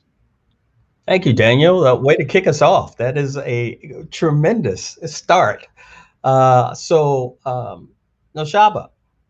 when you were asked to do this panel, I mean, I'm sure you had a perspective, but also when you joined and you, according to Paulo, you raised your hand to basically co-chair this with him. Why? Well, Why did you want to do this? Why do you thought this was important? I mean, the way this happened was, I mean, I essentially started out as not really as a chair, right? So HPG before had a scholarship program. I mean, before the pandemic, where you could where you would be able to join the conference for free. They would fly you out, which was amazing. Obviously, I mean, unfortunately, we couldn't do that like this year and last year, which was unfortunate. But during that during the town hall that we had there, it was more. It was like, well, HPG is very like. I mean, the audience is mostly male. Like even like when it comes to compared to general graphics, where I would say, okay, generally computer graphics, I would say at least like we have like 20-30% females. I mean, because you have this factor of also art and, well, animation into that, right? But when it comes to high performance graphics, which is, I guess, more hardware driven, it's about compilers, about acceleration structures, it seems to be like less well, attractive for women. I don't know, for some reason. So at HPG, when I was there, I think there was only like one female author or so. And then in the town hall discussion, it was also there. I mean, Apollo was there. He was like the one black guy, essentially the one different person. The rest was all like white men. And then that's like what I said. Like they were discussing like how to bring people from outside. I mean, like how to make HPG more diverse. And I was like, I mean, it's like, or like I think one of the well, critique points or so was someone said that that we technically they need to start way earlier. I mean, which is true. Like maybe you should start in high school already. Yeah. But then the other comment was that they were afraid that maybe next year nobody would want to join the HPG or like the scholarship program because maybe they didn't like that, I don't know. And then I was also there and I was like, well, that's not true. Like I would join again. Like maybe you should ask the people, ask maybe a woman or so, like what they instead of like, I don't know, a bunch of men arguing what some girls like or not like. Why don't you just ask them directly, right? We're sitting right here. So that's terrific. I really applaud you. You got some applause coming up here for you being so frank. And I mean, 'cause part of this conversation is about having that aspect of being straightforward. The other aspect is curiosity and asking questions. That is the essential sort of foundational aspect of DEI, is what it's called short for a lot of people. People add belonging to it as another word for what do you want to try and do in this space. So thank you for that. And you, I'm going to go over to Diana because she basically is also representing a certain lens in that space. And you two were representing our international voices on this panel as well. Diana, what does it mean for you, and how have you seen it even show up through your education journey and at work today at Macavision, if that's okay for you to say? But I think you and I've talked about it at your organization as well. So can you elaborate on what Noshaba was also talking about? Yeah, sure. Well, I think I have to say that diversity for me is it represents a lot of things. So for me as a woman, for me as a Latina, for me as a usually the only person in the room that looks different. Even if I'm among a bunch of women, I tend to be the only Latina. All of them are Europeans, or so it's very it's very different, or it's how can I say it? It's yeah, it's navigate different situations and be comfortable in your own skin and learn to own who you are and bring that. So instead of trying to blend or trying to accommodate to what is around you, is in a way, I think it's a bit like what Daniel is saying, try to highlight what you can bring originally to the table. And I think from the moment that you realize that you are actually bringing something different, bringing something new, and creating that diverse space around you, you become more secure of yourself. You become more, you own the space.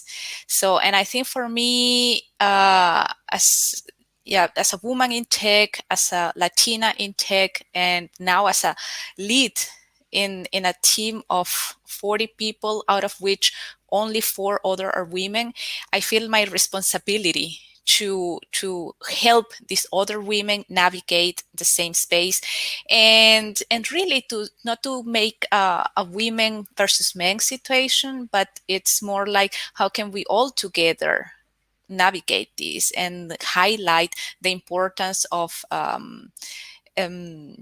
of diversity, of being different, and give equal opportunities. So, and in that sense, I think I have been fortunate to be in spaces where that has been heard. I don't say that it's being there from the very beginning, but it's heard, and it's they are moving towards that goal. But it's still work to do, and try to position this topic as an important one. Of course, there are more important topics out there, definitely, thousands of them. But just minimizing this topic because it's not so important as the other is not the way.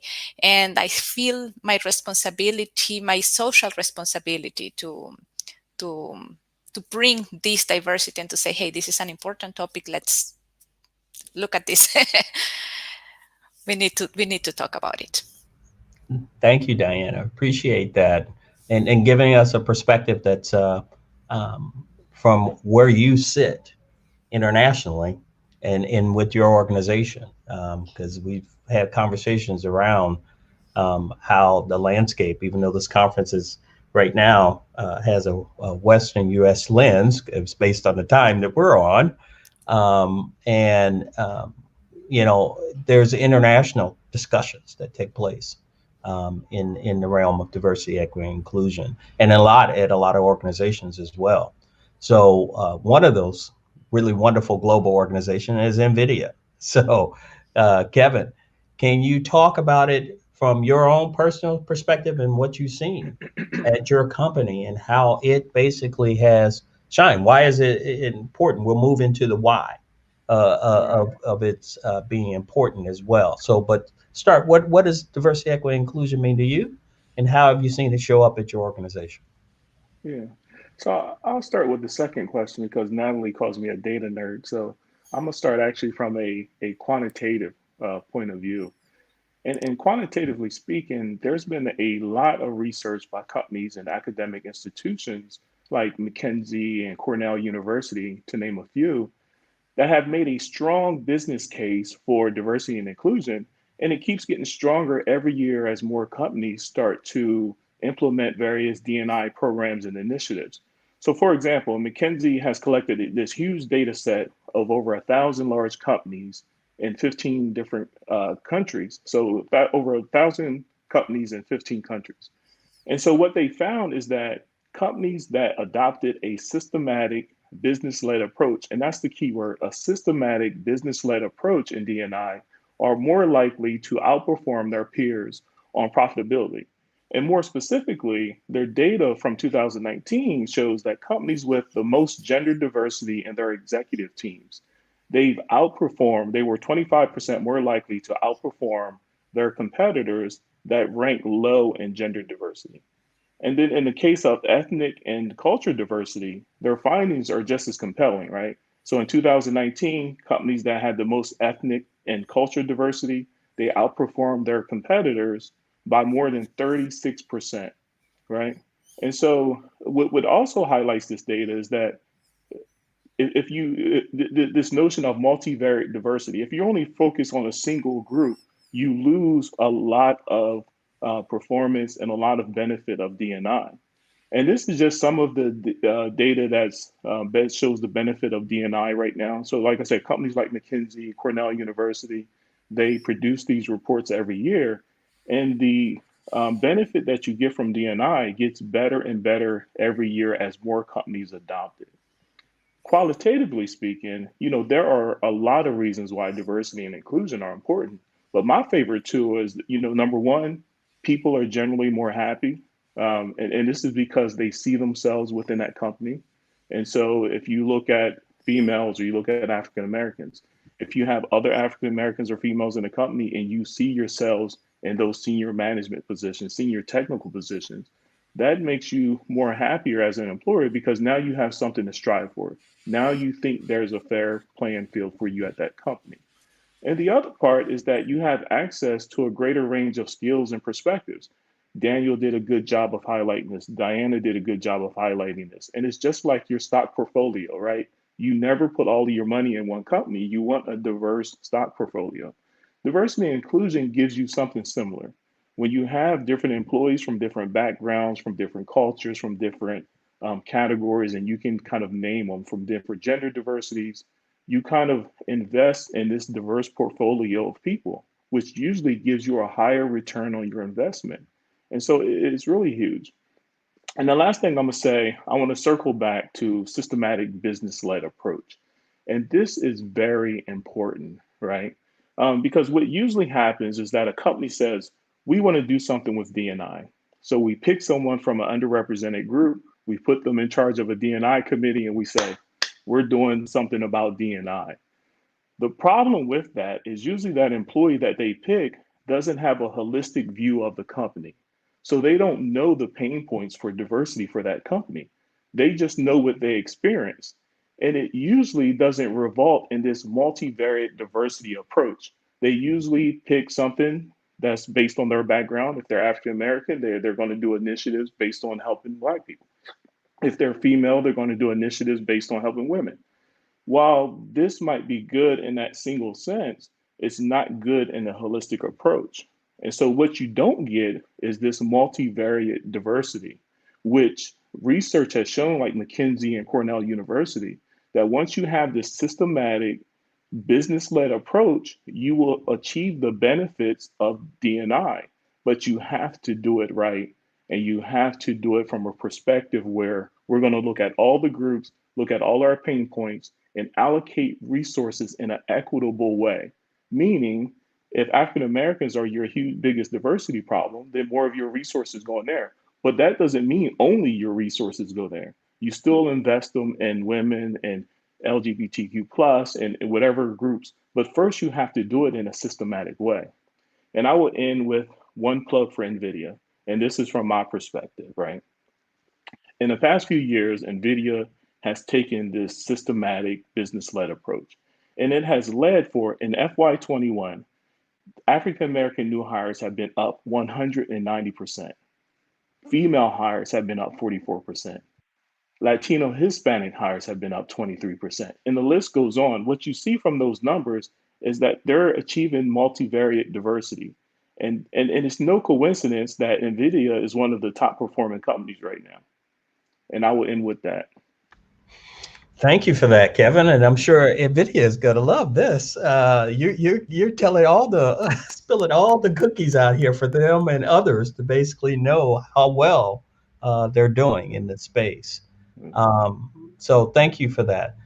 Seth, I'm going to come over to you as to why you feel that this is part of the importance of having a presentation like this.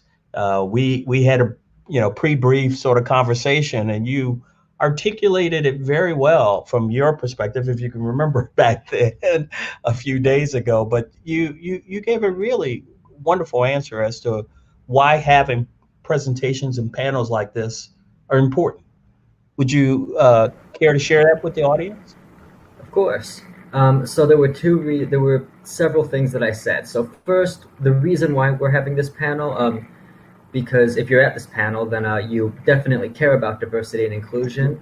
But first, if you are in one of these groups of people, if you're, like, say, a student, if you're trying to figure out how to navigate the world, we wanted to provide examples through our own career histories, through our answers to these questions about how you can navigate this world, which is often not friendly to difference.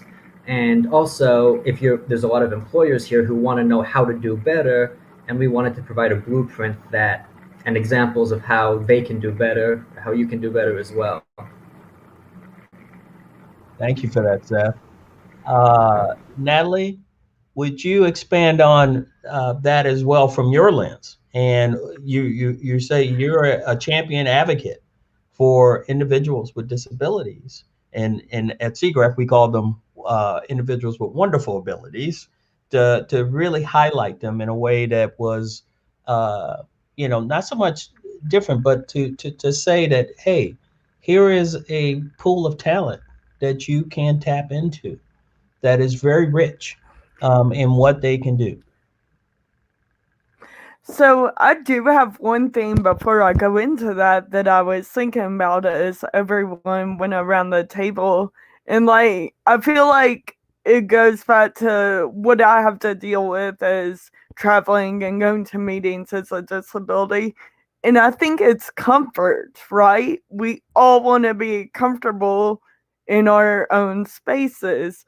And a good example of that is our founding meeting for the diversity panel that most of us were on.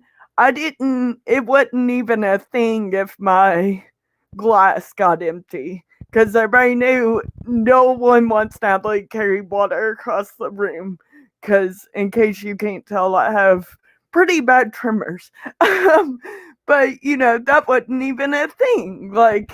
Did anybody think twice? No. Someone saw my glass was empty, got it, wasn't even a thing. And that's a space that's hard to navigate as a person with a disability, because we didn't even really have rights till 1990, in the US at least. And there's this whole stigma around hiding a disability and not talking about it. And I've even had a professor tell me not to bring up my disability in class. And hey, in case you didn't tell, I can't really hide it that well. And I do need accommodations. If we're in a meeting, sometimes in certain fields, I've had people say, put laptops away, they're distracting. Well, that's how I depend on taking notes and following along and everything like that, because I don't have the stamina in my arms to take physical notes. So I really wanted to, after everybody went, I was like, we just want to be comfortable. That's what everybody's saying, that same comfort that I had at the meeting. We have buffets when we had amazing in-person conferences. Everybody knew who was next to me. If there's a liquid, I'm not dipping it, or the carrying staff is not going to be happy. So I think that was a good way, just after everybody talked, I'm like, we just want to be comfortable. So thank you, Natalie, for that. Apollo, can you also talk about this aspect of from your perspective and your journey? And did you face any sort of struggles that you're open enough to talk about from a diversity, equity, inclusion standpoint, and while you were in school, maybe, or in life in general? Yeah, hold on to your seat. So I'm obviously, I'm African American. I don't know if that's obvious. I'm African American. I'm also mixed, so that means that there's there's another checkbox for me on the applications and stuff like this. What do I identify with, and so on. That's always a question. And then, also I'm schizophrenic, so a lot of people in this community know me, but they don't know that I'm schizophrenic. So this is actually breaking news, right? So to everybody in the audience, I'm sorry I hid this from you, but it's not something you talk about over coffee, right? So I think that those two things played into a lot of struggle for me coming up. I was arrested my first year in college. Had a schizoid incident, and they assumed because I'm thinking because I'm African American, they ran up on me, the police, and they thought that I was a gangster and all this stuff, and I'm wearing like a button-down white shirt. I sit in front of all my classes. I had a schizoid event, and they thought I was in a gang, and so they sent me to jail. And then in jail, just as an off, I noticed that almost everyone around me was African American. So now I'm surrounded in this room full of African American men, and it just broke my heart because I'm like, I'm trying to like do something good with my life, and I'm like, look at us. It's like indiscriminately just throwing these guys in the cage. I was like, wow, it really opened my eyes. But I made it through that, and eventually, charges were dropped. I got on into Berkeley and got on into my career. And I think the second most, the top contender for like my problems with diversity, with lack of diversity in life, would just be like communication and teamwork. Like there was times where I'd come home from school, Berkeley, and I just start crying because and I'm like, I was a pretty tough guy when I was young. Like I'm like, why am I crying? But it was just these interactions between me and other students and people in my field who were not necessarily co-opetition, right? Like they're cooperating with me, we're on a team, but there's also that level of competition. The way these people would interact with me was ridiculous. And I noticed that my friends would tell me, or my friends would notice too, and they would see like things like, I don't know, it's weird, but I see the way people react to you. And I'm standing right there and I don't know why they're acting that way. And I think it's just like a lack of, understanding people like me. I mean, I've never met a people like me. So how would they have? Right. So I get it, but I like a lot what Natalie was saying. It really touched me out. I had to kind of keep myself from like tearing up while Natalie was talking. It is about, like quality of life for people who want to do, computer graphics, high performance graphics, this panel in particular. I think this is pretty generalized, but like that issue of like communication, not being able to work with a team, and also, then there's just like being comfortable in your skin. I'd rather not get thrown in jail, right? But yeah, I think as a professional, that was a long time ago. I was like 20 years old. As a professional, the communication thing really just hits home, and it's about comfort. It's about quality of life, right? And having lack of representation is like the farthest thing from a utopia I could imagine, right? And like that's what I live in. So, thank you for sharing that personal story and being so vulnerable. That's something that is part of this sort of journey we're all on, and to have this notion of displaying empathy, understanding, being curious, as you said, no one would know unless they asked, a specific question or something along those lines. And sometimes we hide it as well, purposely, because of being sort of judged in these areas and such. And that takes me to another question. Seth, you had told us about maybe experience that you had. So how does your experience with disability differ with traveling international? Oh yeah, I have a great story about that.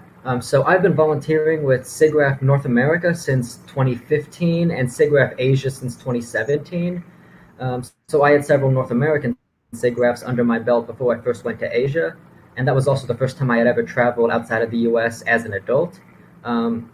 So in the for those who don't know, I'm autistic, which among other things, it means that I have a hard time reading body language. I sometimes say dumb stuff out loud that I shouldn't. And I can sometimes lack situational awareness and have a hard time reading the room. So when I'm a volunteer, student volunteer as a Diana's going to be at the chair in 22, as mentioned. But when I'm a volunteer at SIGGRAPH, sometimes I meet people and they think, oh, he's loud and talkative and outgoing and he lacks situational awareness. He's a weirdo. I don't really want to be around him. But then I go to Asia and what they think is, oh, he's loud and talkative and seems to lack situational awareness and think he's the king. He's American. So it's not so much they see me as disabled, but only American, which is, I thought was very interesting when that happened. And so in a weird way, I actually found that it made me more accepted because people would just accept me as I was rather than, or they forgave my social wrongs, or so I should say then. Thank you for sharing that story. That's pretty interesting in the sense that, you know, over in Asia, they just thought, oh, this is a stereotype of Americans. So that's not something, I don't know if I would go in there and have that stereotype. I'm pretty quiet unless I'm in a public space. I play one on TV where I get extroverted quite a bit. So thank you for sharing that story. Noshaba, we also had a conversation centered around not only women, but also women who are from different parts of the globe. And you being part, you know, from Pakistan.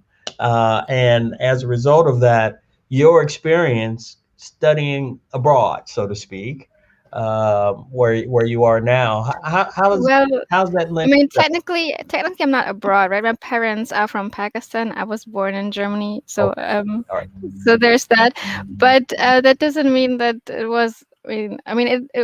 Comparing when talking to like other girls, even like other people who lived their life in Pakistan, then came over for studies.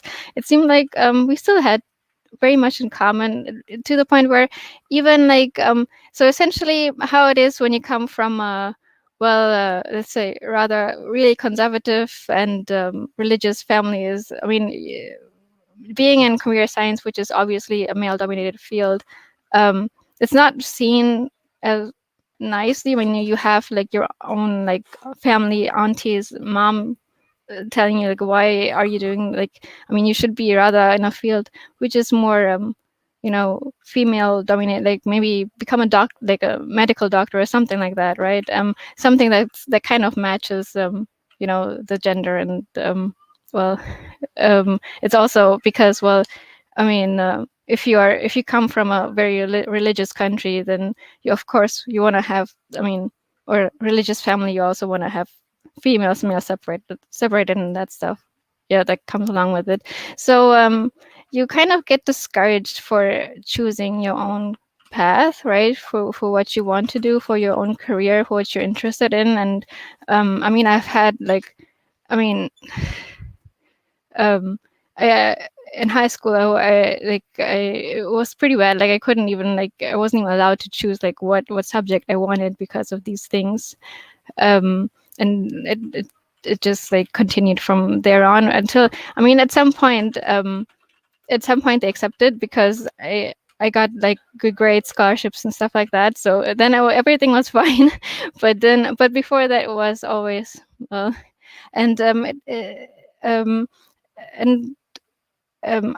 people like I mean, like even and I mean, in these experiences are really similar to the people that actually also were born in Pakistan but then came over to here to study. However, whereas their parents actually, I mean, Pakistan is also evolving, right? Like the country is also well, I mean, the generation changes, etc. So in my case, my parents still sort of live in the times of Pakistan, which were in the 60s. So in some way, like even like, I mean, Pakistanis who came over like here, it seemed like that their family was like way more modern and, you know, than mine, even though their parents are like might be even much older, or even though like they're actually from Pakistan and not born in Germany as I am. So Thank you for sharing that. I really appreciate that. Daniel, I'm going to shift to you as to why are these type of conversations important? We talked about this, and I think you gave a really good summary of this, is that having organizations like this basically highlight a conversation such as this. It does have importance to the organization and to the people that are in that community, I believe. Do you agree? Absolutely, and I think what, in particular, what Apollo and Natalie was saying really resonated with me in regards also to the work environment. In a lot of ways, the first thing I wanted to say was I face a lot of stigma for being involved in D&I initiatives because of my whiteness, and that's something that I always kind of get a double take, because it's not necessarily understood that queerness brings with it such a historic, oppressive, painful history that in every way, despite my whiteness and despite maybe the popularity of certain drag queens and popular cultural movements that are opening up the gay concept to more of a public awareness, being queer and knowing queer adults, older queer adults who are either in a situation where they've been mostly closeted in their career, they've kind of kept a distance between their home life and their professional life, or those who are left behind and face onset of significant more health issues, significant more disability-related issues as a result of their minority status. And what this is, I mean, generally it's a concept called minority stress, but I'm going to read a quick quote here. But for the trick being that minority stress for gay people is that it's magnified by the fact that our minority stress is hidden. So not only do we have to do all this extra work and answer internal questions, we also have to do this without necessarily people knowing why. So we always feel different internally without it being an explicit part of our external experience. And this article I'm quoting from, it's a great article called The Epidemic of Gay Loneliness. One of the other things I wanted to just bring into the conversation was that one of the issues that a lot of queer people experience through adolescence and coming into adulthood is the difficulty with disclosing who they are and fully being able to come to terms with it. And one of the things that I found very interesting was that this is William Elder, a sexual trauma researcher, says the trauma for queer people is the prolonged nature of it. If any individual experiences one traumatic event, you have the kind of PTSD that can be resolved in 4 to 6 months of therapy. But if you experience years and years and years of small stressors, little things where you think, was that because of my sexuality, that can be even worse. And that's the queer reality of being someone who, anyone who is queer, at least of my generation, normally is only able to disclose that publicly at different stages in their 20s or later adolescence. And that overlaps with all of the same parallel paradigms and rituals that we're excluded from, that queer people don't have the same communities at college or the same rites of passage for adulthood, like marriage. We didn't as of like 5 years ago. We in America, of course, now have the right to marry, but why would we marry? All of these heteronormative structures overlaid onto queer existence presume that we would appeal to the same agendas. But all of those agendas are framed in really oppressive historical patriarchal structures. Marriage is, not necessarily something that anybody should, aspire to have, if you ask me, because it's rooted in servitude in lots of historical problematic ways. Not that it is now, but it is in the past. And generally speaking, the last thing I wanted to connect to was that, I have only just now come to terms, and that's why I was really touched by what Apollo and Natalie was saying, that I have a disability, that I identify as having a disability, and that would be having an extreme anxiety disorder and having ADD and symptoms of PTSD. And it's something in the last year during COVID really became much more significant in my life and became something I needed accommodations for. And I want to just end by saying this goes back to how we work with others, that people were saying different people in the workplace might have different ways of working, and it might be because of who they are in a cultural or social way, and it's not necessarily that they're not equal. It's not that they shouldn't be given the same benefit of anyone. For example, if you aren't necessarily as good at being a team player or collaborating, maybe it's because an anxiety disorder and being queer meant that you were alone all the time, and you don't have a dedicated partner, and you don't have the same social support systems that others might have that create that kind of those common social skills and soft skills. So I just wanted to say that, when you work with others who are from diverse backgrounds, whether or not accommodations are brought into the conversation, it's always important, I feel, to be open and accepting of how differences in background can inform differences in work and differences in thinking. Thank you for that, Daniel. That was a excellent sort of summary around this aspect of how it actually, the accommodations, also the notion of understanding people's differences, but there are a lot of similarities in who we are as individuals as well, as you have all sort of articulated on this panel.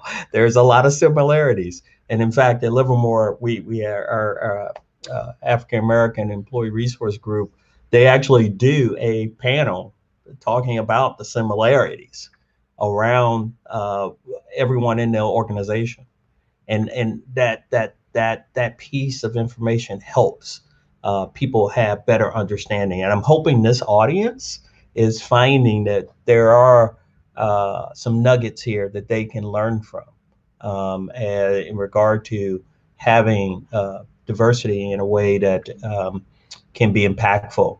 But as we do that, and before I lose one of our wonderful speakers, I'm going to go to Seth here in the sense of what, as we get ready to wrap up here, I'm going to come to you, each of you.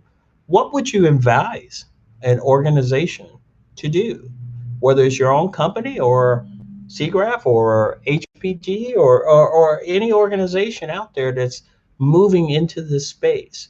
What do you think give a company out there or a person out there a nugget that you think would be good? Seth, would you basically start us off with that question? Sure. One thing that I've always found, and this is, again, your mileage may vary, but I've always found that disclosing my disability to employers, to my school, to teachers, to whatever, has been beneficial, because it's not always immediately obvious if you don't understand what autism is. And so sometimes help other people to help you. While it would be great if everyone could magically understand and do the right thing, sometimes we have to advocate for ourselves. And in many cases, employers want to do the right thing, but they just don't know what that is. So what I did when I got my new job at Halon was I talked to my supervisor. I said, this is what autism is. This is how it affects me. This is how you should handle something if something like this happens. Like, I told him, for example, don't use nonverbal communication. If I do something dumb, you need to tell me directly, because I won't know otherwise. And so my advice would be, communicate with your teams, and if you're an employer, make sure to be open and to listen. So the best thing an employer or a university can do is listen. Thank you, Seth. Appreciate it. And if you have to go, appreciate you being on this panel, and thank you so much for your time.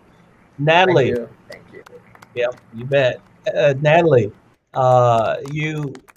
you strive to advocate and champion individuals with disabilities, and you want to have a consulting sort of arrangement where you basically work with companies and organizations to help them understand about people with disabilities. What do you want this audience to learn from? Well, I do want to comment on one thing that Dan said that is one of my recent soapboxes since I just got married almost 2 years ago in November. The newest struggle, I guess, that I've been dealing with is in America, I don't know about other countries, obviously, but in America, you actually lose your disability funding and coverage as soon as you get married, unless your significant other is disabled themselves. So the big thing is people actually advise living separately or getting divorced or all these other things, and marriage equality for disabilities is just not there. And that kind of ties into awareness, right? So many people, I see eyebrows every time I mention it. So many people just don't know because, that's financial stuff. That's things that are kind of sensitive, disabilities, all that good stuff. But I agree with Seth that talking about these things are what does it, but that's only half of it, right? I also am a sassy person in meetings, Noshaba. Because my number one comment all the time is, what everybody's like, what can we do? What can we do? Listen. It's that simple. Listen to feedback. Listen to people that have these experiences, because not everybody is gonna know our position. I don't know what it's like to be a person of color. All I know is being a disabled female with an invisible disability. And I think another thing, me and Dan have had so many of these talks because the invisible aspect of queerness, I think, can be related to for invisible disabilities, because part of the struggle, whether it be educational, work, whatever environment you are in, as an invisible disability or disabled person, it's like you almost have to prove that I am this disabled to get these accommodations. Like I had one teacher in particular cross out the accommodation letter and tell me he wouldn't do anything. Well, everybody's like, well, sue him, you have a law. Well, that's another step that someone has to take. I've had people say, you have the ADA protect you. I'm like, not really. And Dane's like, nope. So, it's a thing you don't realize until you talk. I've had so many of my friends tell me I would not know that unless I knew you, because you are very vocal, obviously. So I think that's answers everything you said. I get readily on my soapbox, y'all know. That's okay, Natalie. I heard you mention and sort of compliment what Seth has said as well, which was, communicate and listen. And that's part of this. So, Diana, how does this potentially show up at work at Macrovision? If you can talk about it, if you cannot, that's okay. But with that said, what do you give maybe your senior leaders advice on of how to move into this realm of diversity, equity, and inclusion at an organization such as yours? If you can talk about some of the things that you've talked with them about. Yeah, sure. So first of all, I have to applaud you guys or you friends, because it's been really inspiring. And I have to confess that one gets in a comfortable position when you get in a circle and you don't have these difficulties anymore. So you're the only woman in the room. So you're fine. You're the only woman in the room. But still, it's not enough. It's not good enough. It's not good. And you need to help other people. And I confess that I find myself seeing your faces and really thinking, okay, what my Diversity, Inclusion, and Equity Committee would think of me if I don't act upon this.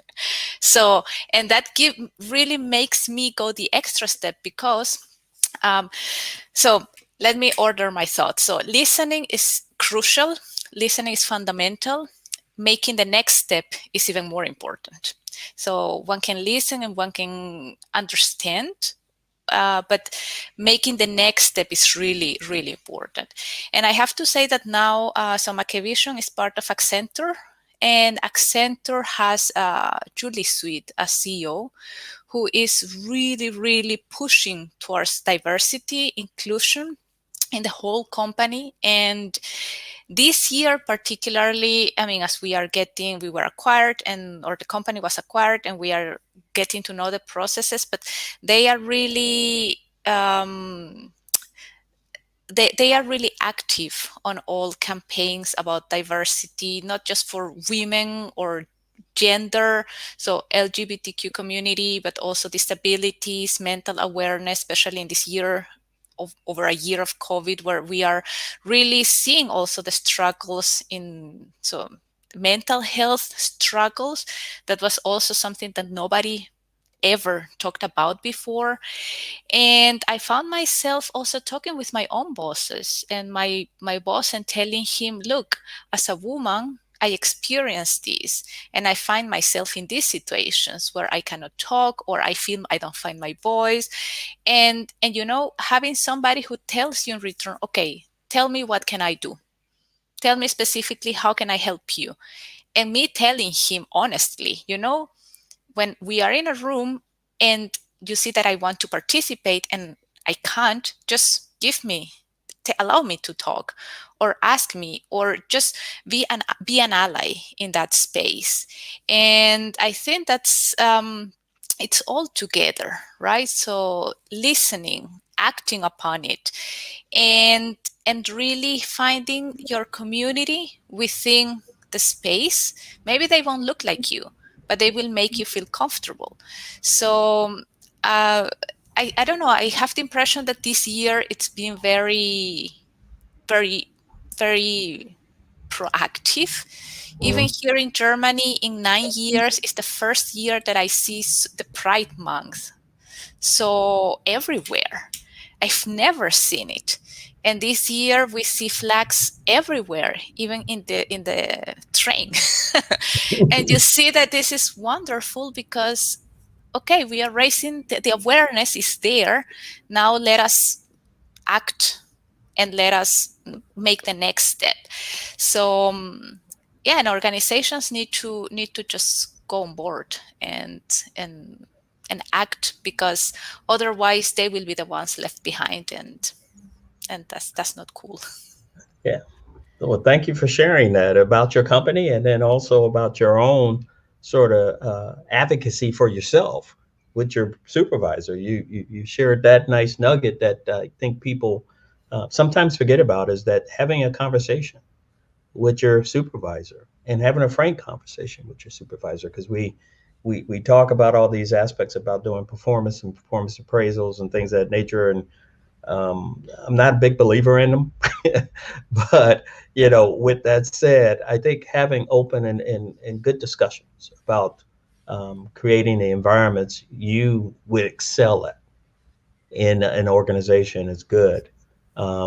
So Kevin, I'm going to come back to you in the sense of, she mentioned two things, the sort of awareness, and then she mentioned a comment about allyship, but you're welcome to also comment on the initial question in regard to, what do you think organizations can do to basically be successful? You did a lot of sharing before about some of that. Are there other little nuggets that you may have that you can tell the audience?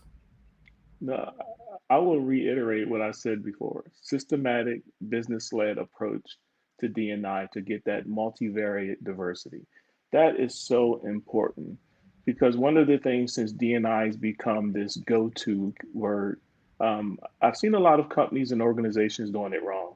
They do it for the appearance of doing D&I. So again, they pull some random person, put them in charge of a committee, and they say we're done. But if you don't take a systematic business-led approach and understand your diversity pain points, you're never really going to solve the issue. Because you put a woman or an African American in charge of the community, That might not be where your diversity needs are. Your diversity issues might be in the LGBTQ plus community, or somewhere else, or it might be mental. The point is you have to understand your business culture and really collect the data, get a baseline, and then try to solve it. A lot of folks are trying to solve DNI without even knowing what their DNI issues are.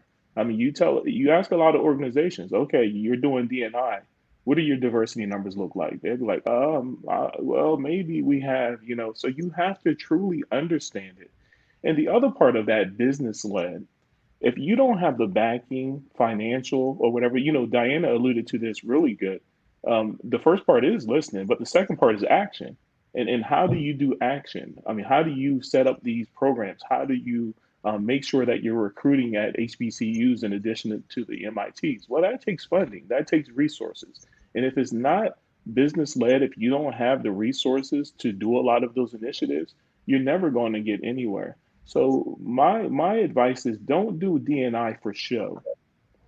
You have to do it to understand the real business impact for your organization. Once you understand where your pain points and what impact it will have, then you execute. And don't just target one community. Diversity, and the word is diversity. It includes multiple things. And I will end with this, and I've told this story to a few of you before, but I'm going to tell it to the audience. I did my undergraduate at University of Delaware, and they invited the alumni back for this big meeting to show all the different advances and the progress that the computer engineering departments made. One of the big things they touted was that we've achieved diversity in our computer science department.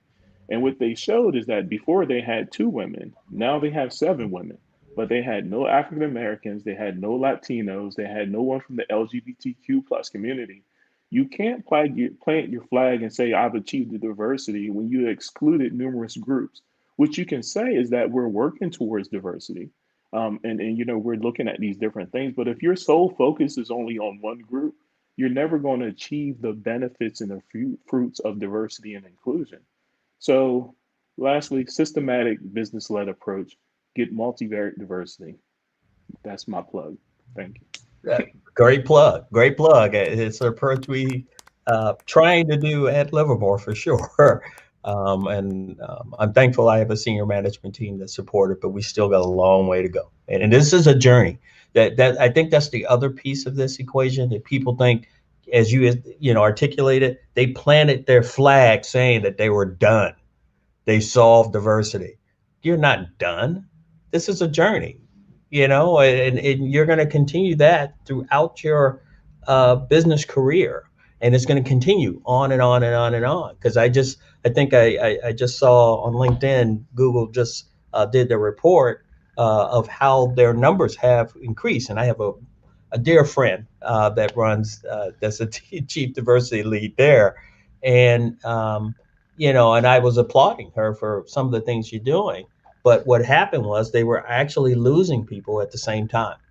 And they were touting all these wonderful numbers of basically increasing and getting more people, but they were also losing a certain demographic. And this is the pain points that you were talking about, Kevin. How do you you have to look at all the pain points, and retention is part of that pain point.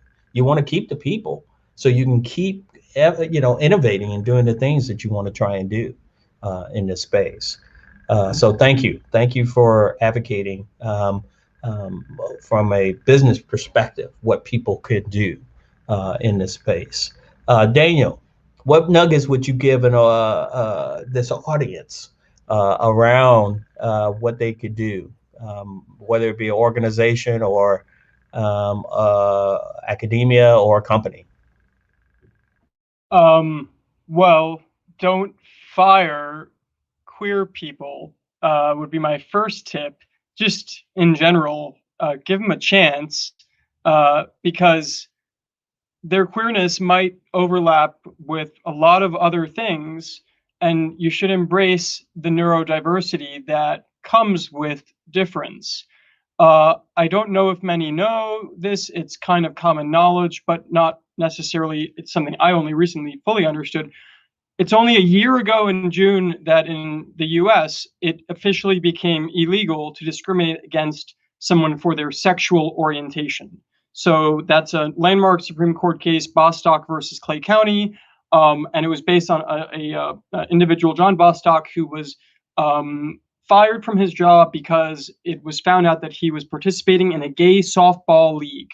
And the notion, he was literally, the reason for being fired was that people were uncomfortable with him working with children. I think he was an elementary school teacher, because they had heard about activities that were not fitting with the image they wanted to present.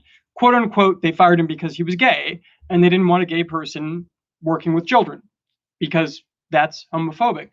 But what I'm getting at more specifically is that the line between discrimination or inclusivity for queerness is very fragile, because queerness is holistic and also specific. And so with that said, the last thing I really want to impart is that there's something I've been privy to that I'm very sensitive to, but it also concerns me. And that is the conservative kind of general understanding of a prohibition against certain conversations about sex and sexuality overall. So I understand, and of course I'm a proponent for safe workplaces in regards to feeling comfortable and not feeling threatened. Sex and sexuality, however, overlap with queer identity in a way that gets omitted when lots of Title IX laws and other things are instituted to uniformly separate sexuality from the workplace or sexuality from education.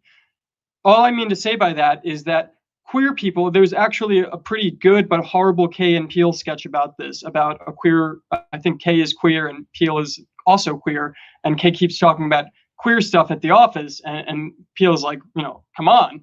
The thing I'm trying to get to by that is just queer people might bring their sexuality into their lives in ways that might make someone uncomfortable, but that's not sexual harassment, and that shouldn't be a logic by which we discriminate against them for their sexuality. And that's really all I guess I have to say about that, about understanding how sexuality as a practical matter affects those who come from an LGBTQ background. And that's really important in making sure people are comfortable. Even if you, maybe whoever you are, might be uncomfortable by queerness, it's important to kind of bridge that gap if you can. Thanks. Thank you. No, thank you. I'm actually learning. There's been so much information that has been shared quite a bit amongst this group of panelists, which is wonderful. The things you're sharing about sex and sexuality and the cases that you're talking about, the quotes that you're talking about have been really, really insightful about that. And I mean, even Diana mentioning about, I didn't even know that Pride Month wasn't celebrated in Germany. I thought it was, quite frankly, because I know people Probably it was in Germany. Yeah, probably. I mean, it was. It's just that this time was so everywhere. I guess it was more in your face because you saw it on link. Like even like the German companies had like their logos in the queer flag, etc. That was the first year I think that they did that. Even like DFKI, so German Center for Artificial Intelligence, where I'm partly working in, they didn't do that before this year. Yeah, but here, I mean, the tram had the flag on the inside the train on the floor. So I have never seen that, so it was a very public demonstration of support.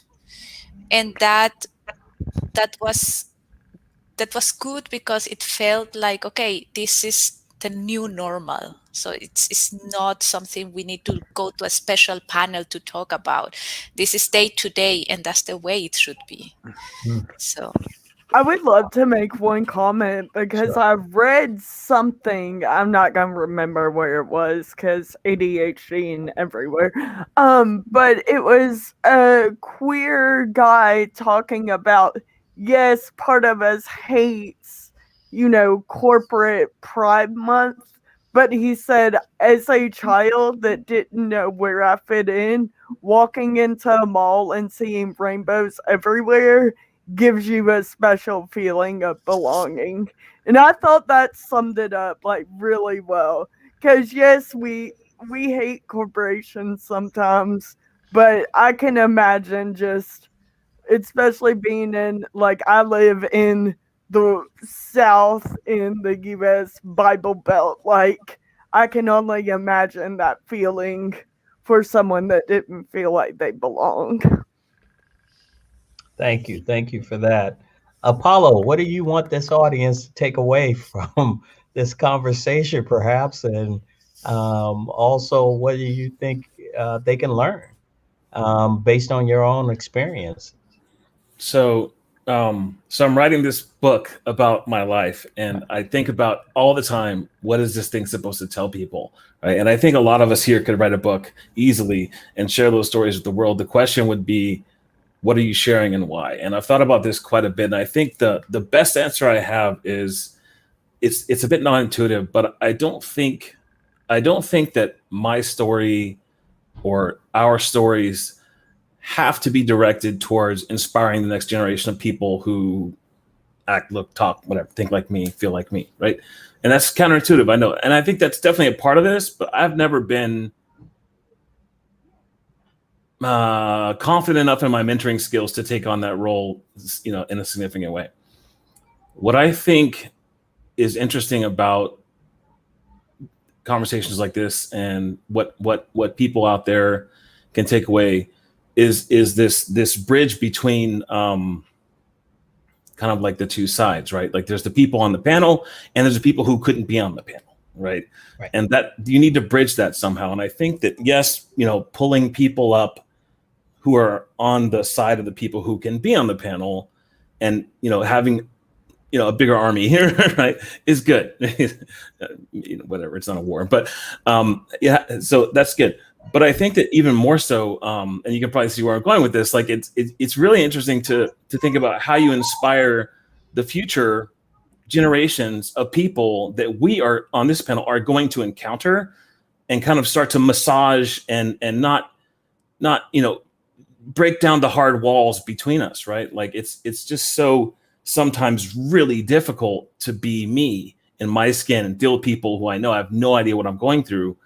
And I just feel like if I could give a message to like the community, and the community here has been great. Like, don't get me wrong. The community here has been, at HPG in particular, has been great about this.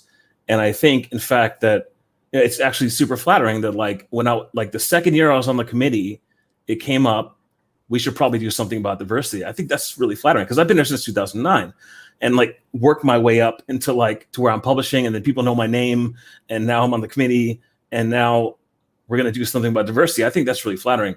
But also just like the help I've gotten from people around. And I know this is kind of cliche, but there's just the help I've gotten has been so critical, right? Like be inspired. Be inspired is the best phrase I can think of for someone coming up in my shoes. And then on the other side of that is please inspire, right? Like, I think that the help I've received from people who were either, I'm going to make this really simple, right?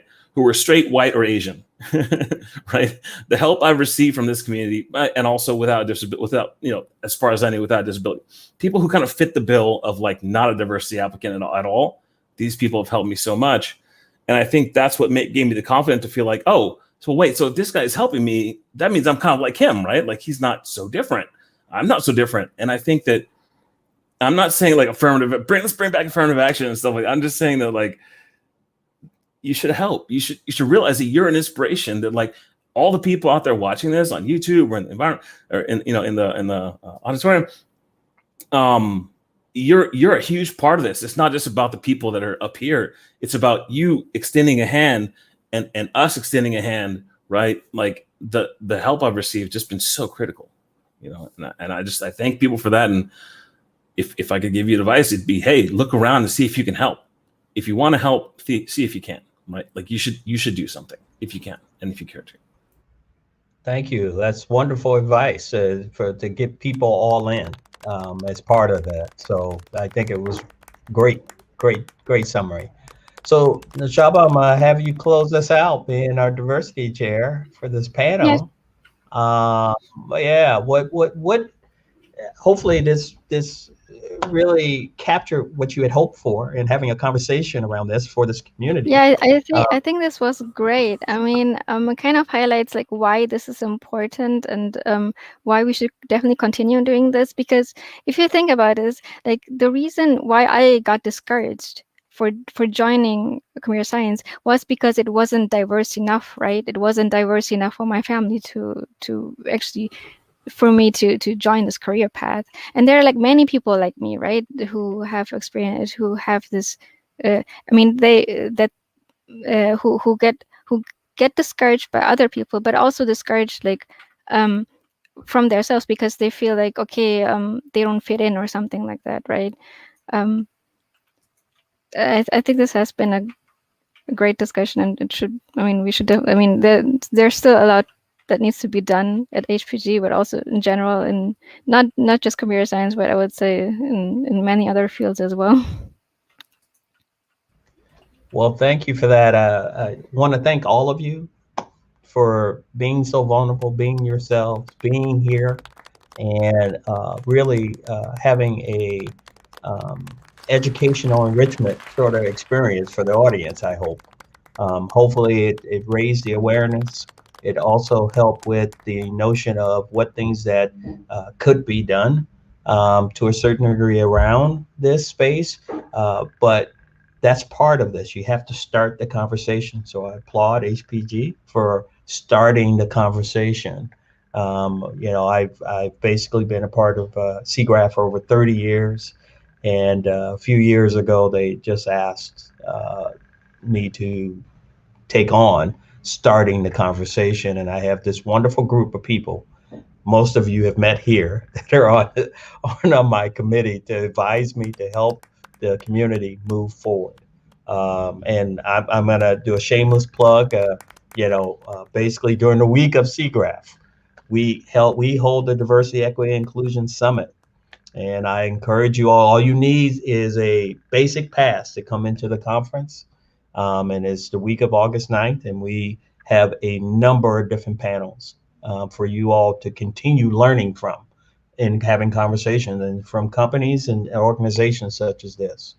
So I don't know, Noshaba, if there are any sort of ways to get questions or anything of that nature from folks, but I think we can wrap up here and move forward with having the next conversation for this community whenever you so choose.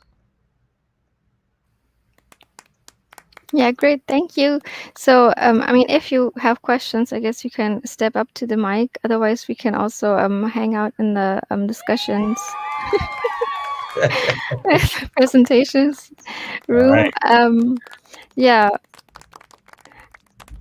Yeah, being new to this platform, not quite sure how it works and how to read it. So, and that's just us being open and honest. So I can stick around here for another 5 minutes or so, and 5 to 10 minutes to see if there's questions. And I got to go, unfortunately, but thank you for Kevin. having me. And just one thing, Tony, too, about the SIGGRAPH Summit. Not only can they attend, but they can contribute too. There's a call for papers and things that folks can submit. So, you know, that's a great way to contribute and give back to the community too. That's So right. Thank you for having me. Thank you, Kevin, for being here. It goes back to what Apollo was saying, you know, lending that hand and being involved. See you later, Kevin. Bye. Is there a question? How do we find pain points in our organization? They had a question for you, Kevin. We found a committee, and every volunteer is a middle-aged, cis hetero, able white person with majority religious affiliation. We can survey, but what makes people fill it in? Surely we can't say we applaud your work and are not differentiating you as someone in a minority. Now, that is such a Kevin question. Yeah, and stop working on diversity, even in a slightly diverse workplace. How do you bootstrap the process without making people feel more isolated? does anyone want to answer that? I mean, can you answer it from, or can you see the question first? The people on the panel. Yeah. Yes. So I don't know if I know I can answer from my perspective, but I'm curious from what you've seen. Diana, maybe from your organization, perhaps. How have you basically bootstrapped having a DEI initiative? Now you said that the CEO is, an advocate champion, and that is one way. You do need to have leadership basically behind it, and really focus in on what they want to try to achieve with it from a business perspective as well.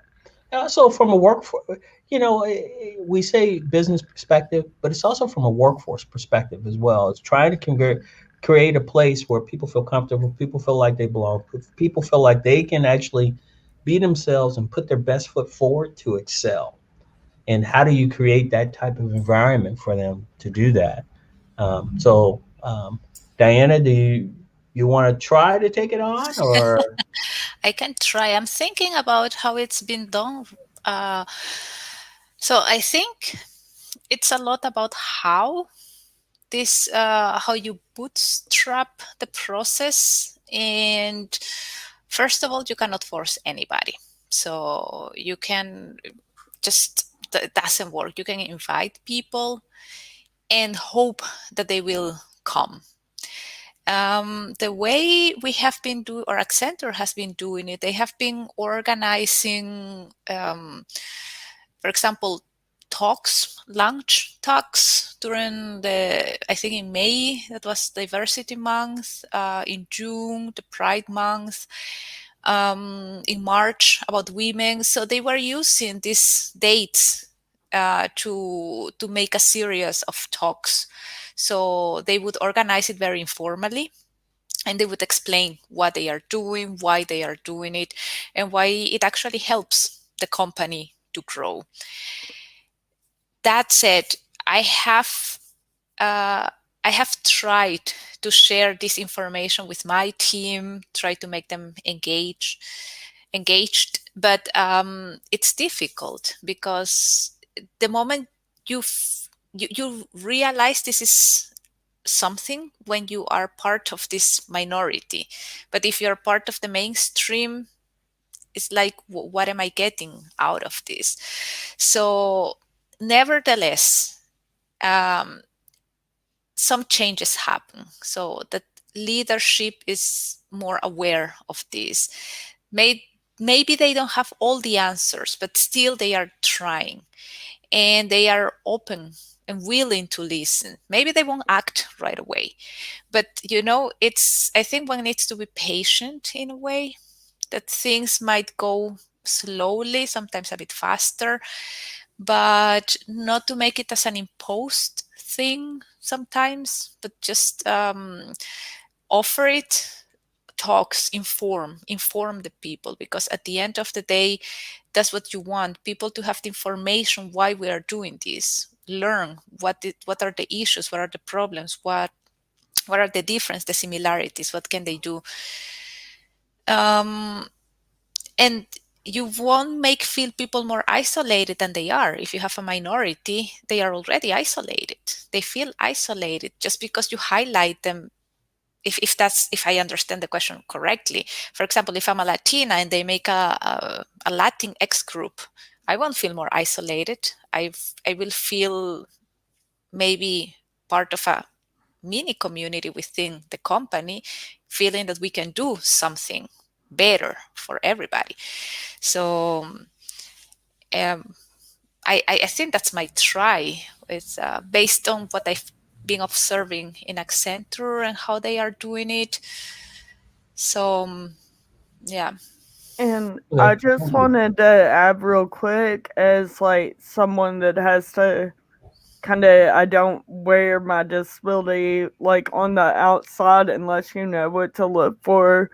I'm going to go back to my soapbox of, you have to create an environment that's comfortable for people to want to even discuss their own issues or their own struggles. So that was the only thing I wanted to add.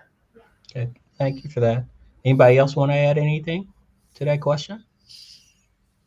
So what I would say is that you definitely find the pain points in collecting data. That's pretty much you have to do, and the surveys are that. You have to collect the data, you have to analyze the data, look at it, and then try to figure out a path forward. It informs you. It doesn't tell you that you go X that direction. It informs you. All right, just and then go from there to have really good discussions centered around having that data input. The other piece of the equation, you talked about cis, hetero, able, white person or people basically being a part of this. I think this goes back to what Apollo was talking about. This is everybody coming in and everybody being a part of the journey and us basically giving a hand out to each other. And that's what you're seeing here is that individuals they're volunteering. And part of that volunteerism is that saying that they want to actually step into the conversation. They want to lean in. Now, they may not know all that they may need to know around that topic, and that's where the education part can come in and help them with that. But with that said, I would not look at that as a negative that majority have stepped in. Now, how do you get the others to step in is the question, as part of that, right? Because the only way you're going to basically have these individuals learn from other individuals, I should say not the only way, one of the ways that they're going to learn is to also have people that aren't like them. Because bringing people together that are somewhat different is an opportunity for a learning experience for us all. I mean, I've learned so much just being on this panel as an example. So I think you want to lean into that and basically one, applaud them and celebrate them for taking that step, because that also takes courage for a lot of people to actually say that I'm going to do this and I'm going to move into the space. The other thing that people do is they do have what Diana talked about is mini communities. So they call employee resource groups or business networking groups and things of that nature that help shape the communities a little bit more, and they add to the business proposition of the organization overall. So they're definitely something that you would really love to have. But the bootstrap, the process starts a lot of times with these volunteer employee resource groups. That's how they actually get going. And conversations happen within the organization around these. So let's see. Are there anything else? Question, company?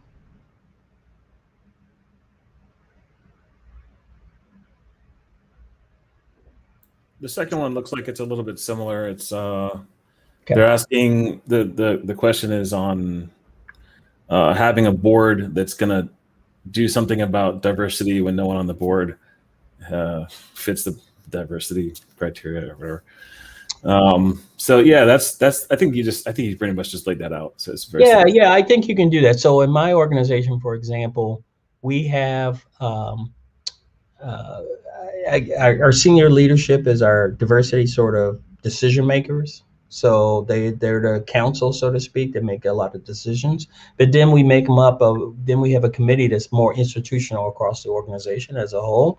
And they are the ones who advise, recommend, and also helps shape the direction that we're going with our diversity, equity, inclusion. But then each unit within our organization has their own diversity, equity, and inclusion committee that they focus in on the things that they want to do in this regard. So I think and then we all leverage the employees, so the employee resource groups. So part of the people's learning journey, as I could often phrase it, is that we provide nuggets for them to learn every day. And it's talked about all the time. And the senior manager talks about it, the middle managers talk about it, and then all staff talk about it. So it's part of a learning journey. So hopefully that helps. So Noshaba, Apollo, want to thank you both for pulling this panel together and us basically celebrating diversity at HPG. Yeah, thank you, Tony. I want to thank you. Yeah, we really thank you very appreciate it. Thank you so much. Thank you. All right.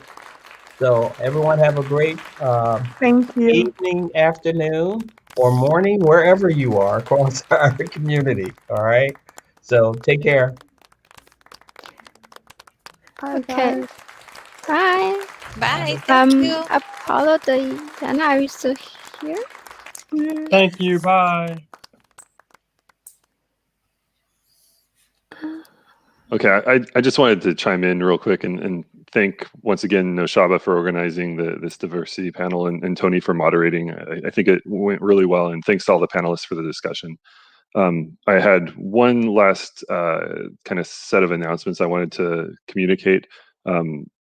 This OYE platform is available 24 hours a day, and the social spaces are open. So if people wanted to jump in there and have more discussion about diversity or any of the talks from today, you're welcome to do that now, or for Europeans before the conference begins tomorrow.